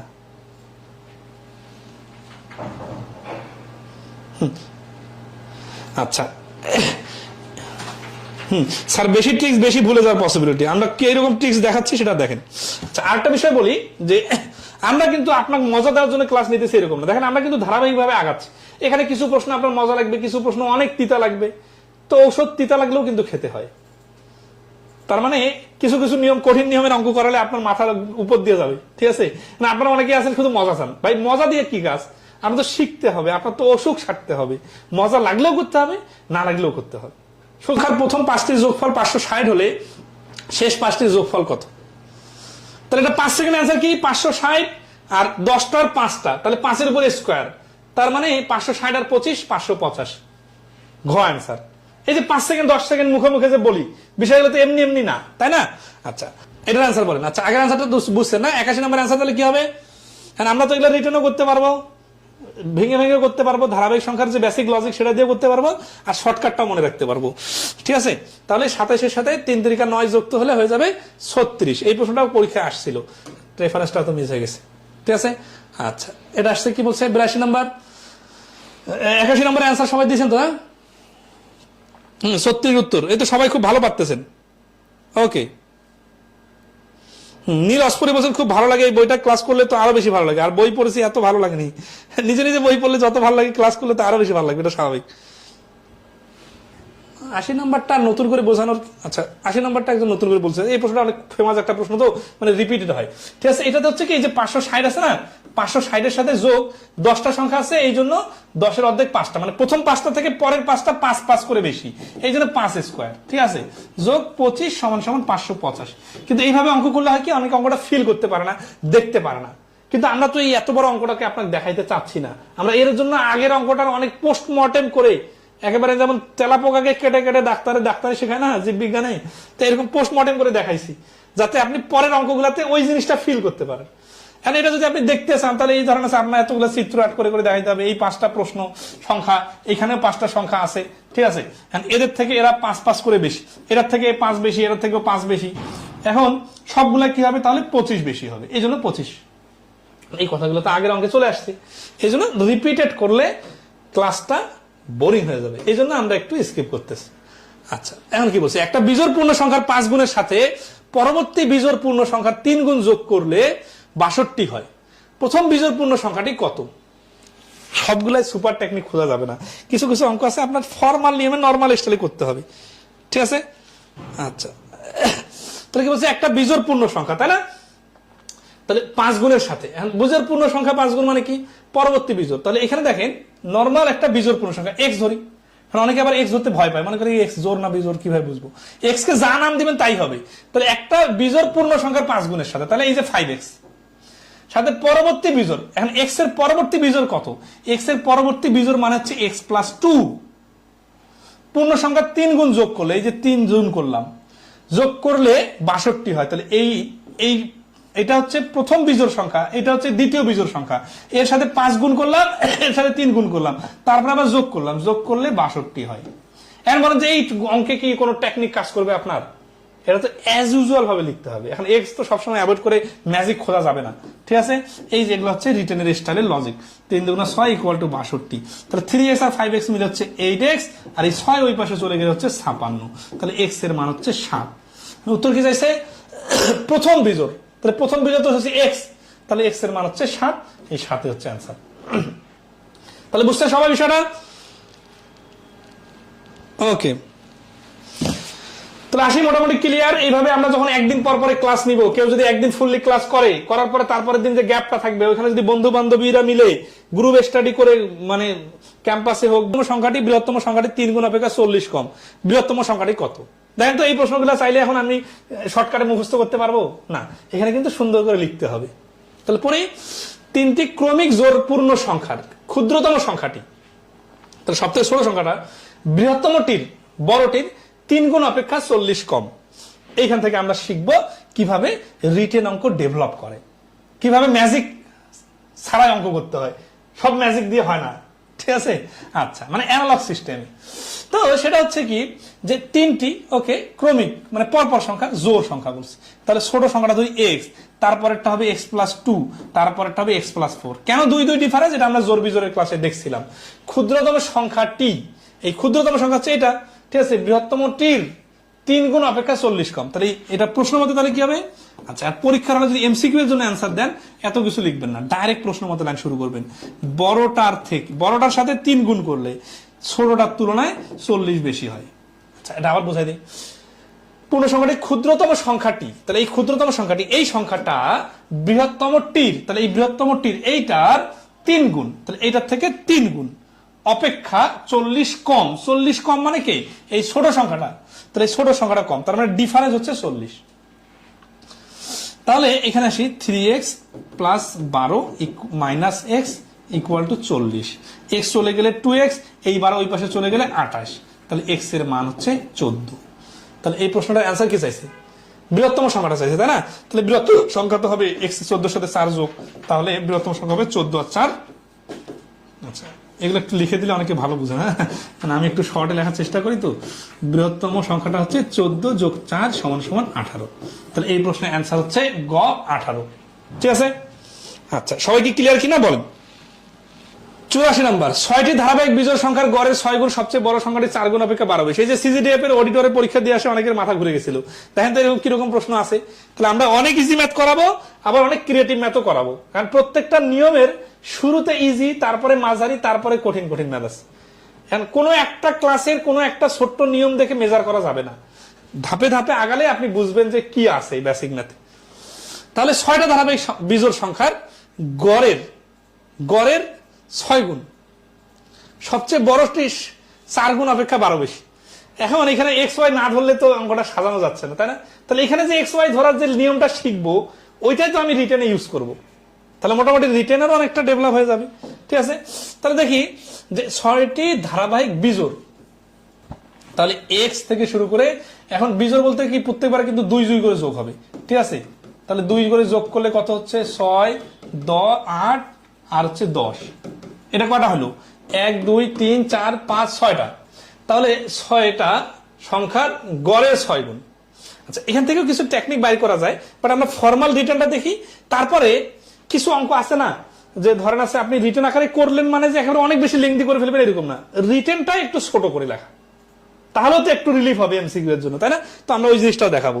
তাহলে বলছে 6টা বিজোড় সংখ্যার গড়ের, তাহলে গড় মানে কি? গড় মানে হচ্ছে এগুলো যোগ করে 2 দ্বারা ভাগ, তাই না? সরি 2 কেন, এই 1 2 6 দিয়ে ভাগ। তাহলে আরেকটা স্টার আমরা শিখছি কি মনে আছে? ধারাবাহিক সংখ্যা যদি মোট সংখ্যা জোড় হয়, মানে এখানে 3টা এখানে 3টা জোড় হয়, তাহলে এই মাঝখানে হচ্ছে গড় সংখ্যা আছে, গড় আছে। তাহলে x+4 আর x+6 এর মাঝখানে হচ্ছে x+5। তাহলে এই গড় বাইর করার যে টেকনিকটা, এখানে তো গড় দেওয়া নাই, সংখ্যা ধরলাম আমরা। তাহলে এটা গড় বাইর করতে গেলে কি কাহিনী করতে হবে জানেন? এগুলো সবগুলাই যোগ করে আবার 6 দ্বারা ভাগ করতে হবে। তাহলে ওইটা করতেও তো অনেক সময় লাগবে। তাহলে আমরা কি করলাম? এটা লিখলাম ঠিকই, কারণ লেখা ছাড়া তো আমার মাথায় কাজ করতেছে না, কিন্তু ওই লেখার পরে আবার গড়টা মাঝখান থেকে দ্রুত বাইর করে নিলাম। আচ্ছা, এখন কি হয়েছে যে গড়ের 6 গুণ, তাহলে এই গড়ের 6 গুণ সবচেয়ে বড় সংখ্যাটি এইটা 4 গুণ অপেক্ষা, তাহলে সবচেয়ে বড় সংখ্যাটা এই সংখ্যাটার 4 গুণ অপেক্ষা 12 বেশি, তাহলে এইটাই 12 বেশি, গড়ের 6 গুণটা 12 বেশি, মাইনাস ইকুয়াল টু 12। তাহলে এটা হচ্ছে প্রশ্ন মতে এটি কি হচ্ছে? এটি কি হচ্ছে 6 গুণন x+5 minus 4 into x+10 equal to 12। এখন বাকিটা ক্যালকুলেশন করতে হবে, তাই না? আচ্ছা, তাহলে আসি 6x plus 30 minus 4x minus 40 equal to 12। তাহলে 30 থেকে চলে গেলে 10 ওই পাশে গেলে হচ্ছে মাইনাস 10, তো ওই পাশে গেলে হচ্ছে 22, এখান থেকে গেলে 2x ইকুয়াল টু 22। এই ছোট ছোট কাজগুলো করে নেবেন, যোগ বিয়োগ দেখাইতে হবে না। x equal to 11। উত্তর কি চাইছে? তাহলে ধারাবাহিক সংখ্যাগুলোর গড় কত, এই গড়টা বাইর করে আমাদের কত রিলিফ হয়েছে দেখছেন? এইটা হচ্ছে গড়, তাই না? তাহলে গড় হবে 11 যোগ 5 সমান সমান 16। কেন? এই যে এক্স এর মান তো 11 বাড়িয়েছে, তাই না? আর 5 হচ্ছে গড় বলার কারণে ইকুয়াল টু 6। মানে x+5টা যে শর্টকাটে বাড়ি করলাম এটা তো সবাই জানে, বুঝতে পারছেন তাই না? আচ্ছা 84 নম্বর শেষ না হইতে তাপসী রানী বলছেন 84 নম্বর ক্লিয়ার না। ক্লিয়ার তো এখন করি নাই, ক্লিয়ার হবে কিভাবে, অঙ্ক তো শেষে হয় নাই। তাহলে আমরা ধরলাম ছোট সংখ্যাটা হচ্ছে x, তাহলে পরের সবগুলো সংখ্যা এইরকম। এখন এগুলো যদি আমরা গড় আলাদা করে বাড়ি করতাম তাহলে কি করতাম, এখানে কয়টা x আছে, 6টা x আছে, এখানে 2 4 2 6 6 12 আর 8 20 আর 10 30 ডিভাইডেড 6, তাহলে উপর থেকে 6 কমন নিলে কি হয় x+5 আর নিচে আছে 6, এই 6 6 কেটে x+5, এটা কিন্তু আমরা এখানে বাড়ি করছিলাম। আচ্ছা যাই হোক, প্রশ্ন মতো লাইনটা কি বলবো, জানাতুল ফেরত বলছে জি স্যার বুঝতে পারছি, এই তো বুঝতে পারছেন। আচ্ছা প্রশ্ন মতো লাইনটা আরেকবার বলি, গড়ের 6 গুণ, তাহলে এই গড় এর 6 গুণ, সবচেয়ে বড় সংখ্যা হচ্ছে এটা 4 গুণ, এই যে 4 অপেক্ষা 12 বেশি, তার মানে ডিফারেন্সটা হচ্ছে এই 6 গুণ আর এই 4 গুণের ডিফারেন্স হচ্ছে 12, এখানে প্রশ্ন মতো লিখছি। তারপরে এই যে দেখেন এই কাজগুলো আসলে আমার করে দেওয়ার দায়িত্ব না, এখন অনেকে বুঝতে হবে বুঝছেন, আপনাকে একেবারে ছোট ছোট বাচ্চার মতো সব সমাধান করে অ্যান্সার বাড়ি করে মিলায়া হাততালি দেওয়া এটা আমার কাজ না। আমার কাজ হচ্ছে আপনাকে থিঙ্কিংটা ধরাই দেওয়া, ভুল হওয়ার সম্ভাবনা জায়গাগুলো দেখাই দেওয়া, দ্রুত করার কোনো টেকনিক আছে কিনা এটা ধরাই দেওয়া, ঠিক আছে, এবং সিমিলার ম্যাথগুলোর সমন্বয় করে দেওয়া। তা আমি এটা পারফেক্টলি করার চেষ্টা করব। আচ্ছা গুণফল দেওয়া থাকলে, আচ্ছা এই নিয়মটা আমরা আজকে ক্লোজ করে শেষ করে দিব আজকে ক্লাস, আর বেশি লেংদি করব না, আমাদের আরো ক্লাস আছে পরবর্তীতে। গুণ কত, গুণফল যখন দেওয়া থাকে তখন এই 9 কে ভাঙতে হয় 3 গুণন 3, এখন বলছে 3টা সংখ্যা আর এখানে আসলে 2টা সংখ্যা, তাহলে কি সমস্যা, তাহলে আসলে হচ্ছে কি যে কোনো সংখ্যার সাথে তো এক নামে একটা সংখ্যা থাকেই, ওটা আমরা দেখতে পাই না, মনে মনে বুঝে নিতে হবে। তার মানে 3 গুণন 3 গুণন 1 মিলে হচ্ছে 9। এখন সংখ্যা ত্রয় মানে কি এই 3টা সংখ্যা সমষ্টি মানে এদের যোগফল 3 গুণন 3 যোগ 1 মানে 3 যোগ 3 যোগ 1, সমষ্টির 3 গুণের মান কত, তাহলে সমষ্টি সমান সমান হচ্ছে 3 3 6 আর 7 এর 3 গুণের 3 গুণ মানে এই 3, তাহলে হচ্ছে 21, তাহলে এই প্রশ্নের অ্যান্সার হচ্ছে 21। তাহলে এগুলো তো পাওয়া যাবে, কিন্তু বেসিকটা কোনটা, বেসিকটা হচ্ছে কি এতক্ষণ ধরে আমরা দেখলাম যে পরপর 3টা বা এরকম অনেক কিছু দেখলাম, বাট ওগুলাতে যোগফল ছিল, আর এখানে গুণফল যখন দেওয়া থাকে তখন এই যে লসাগুর মতো করে ভাঙার সময় যেভাবে আমরা ভাঙি বা উৎপাদকের মতো করে এইভাবে ভাঙতে হয়, বুঝতে পারছেন বিষয়টা? আচ্ছা আশা করি ক্লিয়ার। পরপর 4টি সংখ্যার গুণফল 360 হলে তাদের যোগফল কত, পরপর তাই না গুণফল, তাই এরকম প্রশ্ন কিন্তু প্রিলি রিটেন সবখানে আসে, আমি দেখা দিব, রিটেনে যেটা আসছে ওটা রিটেনে করাই দিব, এটা প্রিলিতে আসছে প্রিলিতে করাই দিই। তাহলে 360 হচ্ছে কি পরপর 4টি সংখ্যার গুণফল, এখানে পরপর আগের গুলোতে পরপর ছিল কিন্তু ওগুলোতে যোগফল ছিল। এখন অনেকে যদি এখানে 4টা সংখ্যা বলছে এই জন্য 4 দ্বারা ভাগ করে 90 আনেন, তাহলে যে আপনি ভুল করতেছেন, এই ভুলটা কিন্তু আমি অলরেডি উপরে যে পয়েন্ট দিছি না গুণফল দেওয়া থাকলে ওইখানে কিন্তু ধরা দিছি, যে এখানে গুণফল যখন থাকবে তখন এগুলাকে ভাঙতে হবে এইভাবে, ঠিক আছে। ধরে 4টা সংখ্যা বানাইতে হবে, তো 2 দ্বারা বানাইলে অনেকগুলো সংখ্যা হয়ে যাবে, আমি 4 দ্বারা বানাই, 4 লং 36, তারপরে আসি আবার 4 দিয়ে যায় না, এবার 2 দিয়ে যায়, তাহলে 45, তাহলে 5 লং 45, আচ্ছা আবার 9 3 3। এখন আমাদেরকে কি করতে হবে, এখান থেকে এমন ভাবে সংখ্যাগুলো বানাইতে হবে যাতে পরপর সংখ্যা হয়। এখন বানাইতে হবে কটা সংখ্যা, 4টা, আমাদের সংখ্যা আসছে কটা, সংখ্যা আসছে 4 2 5 3 3 না, এই 4কে কিন্তু আমরা আবার 2টা 2 বানাইতে পারতাম, ঠিক আছে, তো সমস্যা নাই। তো আমাদের এই একটা সংখ্যাকে একটা সংখ্যার ভেতরে ঢুকাই দিয়ে আমাদের ধরেন আছে 2 গুণন 2 গুণন 2 গুণন 3 গুণন 3 গুণন 5, এই কয়টা সংখ্যা গুণ করলে 360 হয়, 1 2 3 4 5 6, কিন্তু আমাদের তো 4টা বানাইতে হবে, তার মানে কি, তার মানে একটা সংখ্যাকে একটা সংখ্যার ভিতরে ঢুকাই দিতে হবে, কিরকম, তোমার এই 2 কে 2 এর ভিতরে ঢুকাই দিলে হয়ে যাচ্ছে 4, এই 2 কে 3 এর ভিতরে ঢুকাই দিলে হয়ে যাচ্ছে 6, আর 3 5 কে ঢুকানো যাচ্ছে না, এইভাবে রাখি, মানে ঢুকানো দিলে 3 5 15 বলা যায়, কিন্তু আমাদের তো টার্গেট আছে পরপর সংখ্যা আনানো, তাই কিন্তু পরপর সংখ্যা আসছে না 3 4 5 6, তার মানে সাজা লিখি 3 গুণন 4 গুণন 5 গুণন 6, তো এই 4টা পরপর সংখ্যা গুণ করলে 360 হয়। এখন তাদের যোগফল কত, তাহলে 3 যোগ 4 যোগ 5 যোগ 6, 4 3 7 5 12 6 18, তাহলে এই প্রশ্নের অ্যান্সার হচ্ছে 18 গ। তাহলে এই অঙ্কগুলো তো আপনি ভুলে যাবেন, কিন্তু মনে থাকবে, রাখতে হবে কোনটা, মনে রাখতে হবে গুণফল থাকলে এই লসাগু বা উৎপাদকের মতো করে ভাঙতে হয়, এটা মনে রাখতে হবে। আর তারপরে কাজগুলো কি, তারপরে কাজগুলো যে এখানে তো বেশি সংখ্যা আসলে একটাকে আরেকটার ভেতরে ঢুকাই দেওয়ার মানে মার্জ করে দেওয়ার মাধ্যমে, আবার মার্জ করে দেওয়ার সময় আপনি তো এটা করতে পারতাম 3 5 15 নিতে পারতাম, তাহলে একটা 15 আর একটা 3 অনেক দূরে না, তা আমাদের যে পরপর আনতে হবে, তাহলে মাথা কিভাবে খাটাইতে হবে, যে ছোটগুলাকে ছোটগুলার সাথে গুণ করার মাধ্যমে কাছাকাছি সংখ্যা আনতে হবে যাতে পরপর হয়। ঠিক আছে? আচ্ছা, দেখেন এখনো কিন্তু 742 জন আছেন। এই ক্লাসটা যদি পেইড কোর্সের ক্লাস না হইতো দেখা যেত 70 জনও থাকতো না, এতক্ষণ ধরে ক্লাস করা। এইটা আমরা রিটেন আকারে করব। কেন করব? কারণ এই প্রশ্নটা দেখেন কতগুলো পরীক্ষা আসছে 23 সাল থেকে শুরু করে, ঠিক আছে, এবং এটা রিটেনেও আসে। পরপর 3টি সংখ্যার গুণফল 120 হলে তাদের যোগফল কত। আচ্ছা, তাহলে অঙ্কটা আগে রিটেন করি, তারপর আবার এমসিকিউ তে করবো। ঠিক আছে? আচ্ছা, পরপর সংখ্যা, তার মানে একটা এক্স একটা এক্স প্লাস, আচ্ছা পরপর 3 সংখ্যা এক্স প্লাস 1 আর একটা হচ্ছে এক্স প্লাস 2। এইভাবে যেমন লেখা যায়, আরেকভাবে লেখা যায় এক্স যদি মাঝখানে হয়, একটা হচ্ছে এক্স মাইনাস 1 একটা হচ্ছে এক্স প্লাস 1। এই অঙ্কটা যদি হুবহু পরীক্ষা আসে, কারণ এটা অনেকবার আসছে তো এটা রিপিট হুবহু আসতে পারে, তো তখন এইভাবে করবেন, তাহলে কি সুবিধা হবে দেখাচ্ছি। যে পরপর 3টা সংখ্যার গুণফল, দেখেন এটা গুণফল, গুণফল সমান সমান 120। তার মানে এটাও সঠিক এটাও সঠিক। এখানে সব থেকে ছোট সংখ্যাটা হচ্ছে এক্স, আর এখানে এক্স হচ্ছে মাঝখানের সংখ্যা, মানে সব থেকে ছোট সংখ্যা হচ্ছে এক্স মাইনাস 1। আচ্ছা, এটা হলে কি সুবিধা, এই এক্স মাইনাস 1 আর এক্স প্লাস 1 গুণ করে কি বলা যায়, বলা যায় x square minus 1 square equal to 120। তার মানে x cube minus x minus 120 equal to 0। আচ্ছা, এখন আসি এই যে x cube minus x minus 120 equal to 0, এখান থেকে আমরা কি করব, এখান থেকে আমরা ফাংশনের উৎপাদকের মাধ্যমে এক্স এর এমন একটা মান ধরবো যাতে 0 আসে। ঠিক আছে? এখন এক্স এর মান কি ধরলে 0 আসে, কারণ 5 এর উপর কিউব মাইনাস 5 নিলে 125 থেকে 5 বাদ দিলে 120 হয়, আর এই 120 বাদ দিলে 0 হয়। তার মানে এক্স এর মানটা কি বসাইতে হবে, 5 বসাইতে হবে। তাহলে এক্স এর মান যদি 5 হয়, আমরা ফাংশনের উৎপাদক এগুলো দেখবো, তাহলে এক্স মাইনাস 5 ইকুয়াল টু 0। ঠিক আছে? তাহলে এখান থেকে আমরা এক্স মাইনাস 5 এইভাবে ক্যালকুলেশন করবো। এক্স কিউব আছে তো এই জন্য 3টা নিলাম, নেওয়ার পরে এখন বসাই এক্স কিউব আনার জন্য কি দরকার, এক্স স্কোয়ার দরকার। তাহলে এখানে হচ্ছে কি x cube minus 5x square. এই একটা লাইন বাদ দিয়ে আরেকটা লাইন লিখতে হয়, এটা যারা উৎপাদক জানেন তারা জানেন, আর যারা জানেন না তারা পরবর্তী উৎপাদক ক্লাস করলে বুঝবেন। আজকে যতটুকু লিখতেছি এটা দেখে নেন। হ্যাঁ, তারপরে এখানে আমাদের এক্স স্কোয়ার নাই, এখানে 5টা এক্স স্কোয়ার বেশি চলে আসছে, একে ডিলিট করার জন্য প্লাস 5x স্কোয়ার দরকার। তাহলে যদি প্লাস 5x বসাই তাহলে এটার সাথে কি হবে, গুণ হয়ে যাবে plus 5x square minus 5 5 25x।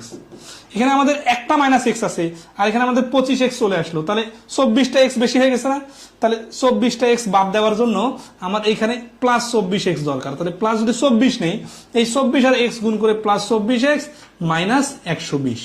দেখেন এই 24 আর 5 গুণ করে 120 হলো, তাহলে এখানে কিন্তু মাইনাস 120 দরকার, তার মানে মিলে গেছে। এই যেভাবে মিলে যাবে, ঠিক আছে?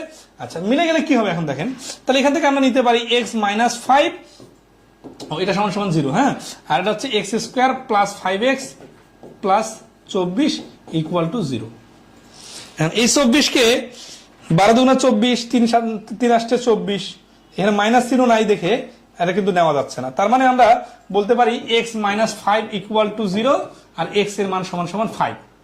এখন আমরা এই সমীকরণটাতে এক্স কে কি বলছিলাম, এক্স কে বলছিলাম মিডল সংখ্যা। অ্যান্সার কি চাইছে, তাদের যোগফল কত হবে, সংখ্যাগুলোর যোগফল কত হবে। তাহলে এক্স যদি মিডল সংখ্যা 5 হয়, তাহলে যোগফল বার করি। যোগফল হচ্ছে এক্স এর মান তো 5 চলে আসলো, তাই না? তাহলে তার আগের সংখ্যাটা হবে 5 মাইনাস 1 4, আর পরের সংখ্যাটা হবে 5 প্লাস 1 6। তাহলে যোগফল হবে 4 যোগ 5 যোগ 6, মানে গড় 5 3 5 15। আচ্ছা, তাহলে এই প্রশ্নের অ্যান্সার হচ্ছে 15। এইটা হচ্ছে রিটেন আকারের সমাধান, যেখানে আপনারা আটকে যাবেন সেটা হচ্ছে ফাংশনের উৎপাদক। এটা শিখতে হবে, ফাংশনের উৎপাদক একটা টেকনিক ক্লাস 9 এর। আচ্ছা, এখন আসি 87 মাথার উপর দিয়ে গেল। আরে ভাই এখন তো শেষে করি নাই, এখনই মাথার উপর দিয়ে গেল কিভাবে? মানে আচ্ছা, এই যে মানে এখানে 3টা সংখ্যার গুণফল বলছে না, এই জন্য আমরা একটা সংখ্যাকে এক্স আর একটা সংখ্যাকে এক্স মাইনাস 1 আর একটা সংখ্যাকে এক্স প্লাস 1 ধরে নিলাম। তারপরে প্রশ্ন মতে এই 3টার গুণফল ইকুয়াল টু 120 করলাম। এখন এই যে বীজগণিতের সমাধানটা, এটা আমি করে দিলে যে আপনি নিজে করলেও তা, কিন্তু এখন এখানে যদি আপনি আসে ফাংশনের উৎপাদক না বুঝেন, তাহলে ফাংশনের উৎপাদকটা আপনাকে বুঝতে হবে। সেটার জন্য বেসিক কিছু কথা বললাম, আপনারা যেহেতু ক্লাস 19 দেখছেন, সেটা হচ্ছে এক্স কিউবের পরে এখানে এক্স এর মান এমন একটা সংখ্যা নিতে হবে যার মান বসালে এই পুরো রাশিটার মান 0 হয়। তো আমরা দেখলাম যে এক্স এর মান 5 বসালে রাশিটার মান 0 হয়। এই জিনিসটা আপনাদের যদি মাথার উপর দিয়ে যায়, এখন আটকানোর সময় নেই, কারণ এটা আমরা ফাংশনের উৎপাদকে শেখানোর বিষয় এটা। হ্যাঁ, এটা এখানকার আলোচনার বিষয় না। আমরা এই সমীকরণ পর্যন্ত ডেভেলপ করে দিছি, ওকে, বাকিটা করে দিলাম বীজগণিতের নিয়মে। এখান থেকে আমাদের অ্যান্সার আসলো 15। এখন এই প্রশ্নটা যদি আমাদের এমসিকিউতে আসে, তাহলে আমরা কি করব? এমসিকিউতে আসলে 120 কে ভাঙবো, 2 দিয়ে ভাঙলে 60, 2 দিয়ে ভাঙলে 30, 5 দিয়ে ভাঙলে 6। আর কিছু করার দরকার আছে? আরো দরকার আছে 2 3। আমাদের কটা সংখ্যা হয়ে গেল? 5টা সংখ্যা হয়ে গেছে না? আমরা এই 5 দুগুণে 10 বানাবো না, আমরা যেহেতু পরপর সংখ্যা না, পরপর 3টা সংখ্যা, তাহলে প্রথমে 2 গুণন 2, পরবর্তীতে আছে 5 গুণন 6। এই 2 গুণন 2 কে আমরা যদি 4 ধরি, তাহলে 4 গুণন 5 গুণন 6, এই 3টা সংখ্যা গুণ করলে 120 হয়, পরপর সংখ্যা। তার মানে গুণফল থাকলে এইভাবে ভাঙতে হবে। তাহলে 4 যোগ 5 যোগ 6 সমান সমান 15। এই প্রশ্নের অ্যান্সার হচ্ছে 15। এই যে নিচে করুন, দেখেন আমাদের বইয়ে কিন্তু এইভাবে ডেকোরেশন করা আছে। তাহলে দেখেন তো কত সুন্দর যে আমরা শিখলাম, বিস্তারিত শিখলাম, শর্টকাটও শিখলাম, এন্ড হুবহু এরকম প্রশ্ন দিলাম, আবার এগুলো আবার বানাই দিলাম না। এগুলো দেখেন আমার পরীক্ষায় আসছে। 3টে ক্রমিক সংখ্যার গুণফল 210 হলে তাদের যোগফল কত? আপনি রিটার্নটা প্র্যাকটিস করতে চাইলে এখানে করতে পারেন, আবার এমসিকিউ আসলে করতে চাইলে করতে পারেন। 3টে ক্রমিক পূর্ণ সংখ্যার গুণফল 60 হলে সংখ্যা 3টির যোগফল কত? কাহিনী একই। তাহলে এইভাবে যখন একটা নিয়মের উপরে আপনি একাধিক অঙ্ক করতে থাকবেন, বিস্তারিত শর্টকাট নিজে নিজে করবেন, শেখায় নিবেন, কথা শুনবেন, ভুলে গেলে আবার রিভিশন দিবেন, তাহলে তো আপনার অনেকদিন মনে থাকবে, তাই না? আচ্ছা, তো ধন্যবাদ সবাইকে, ভালো থাকবেন।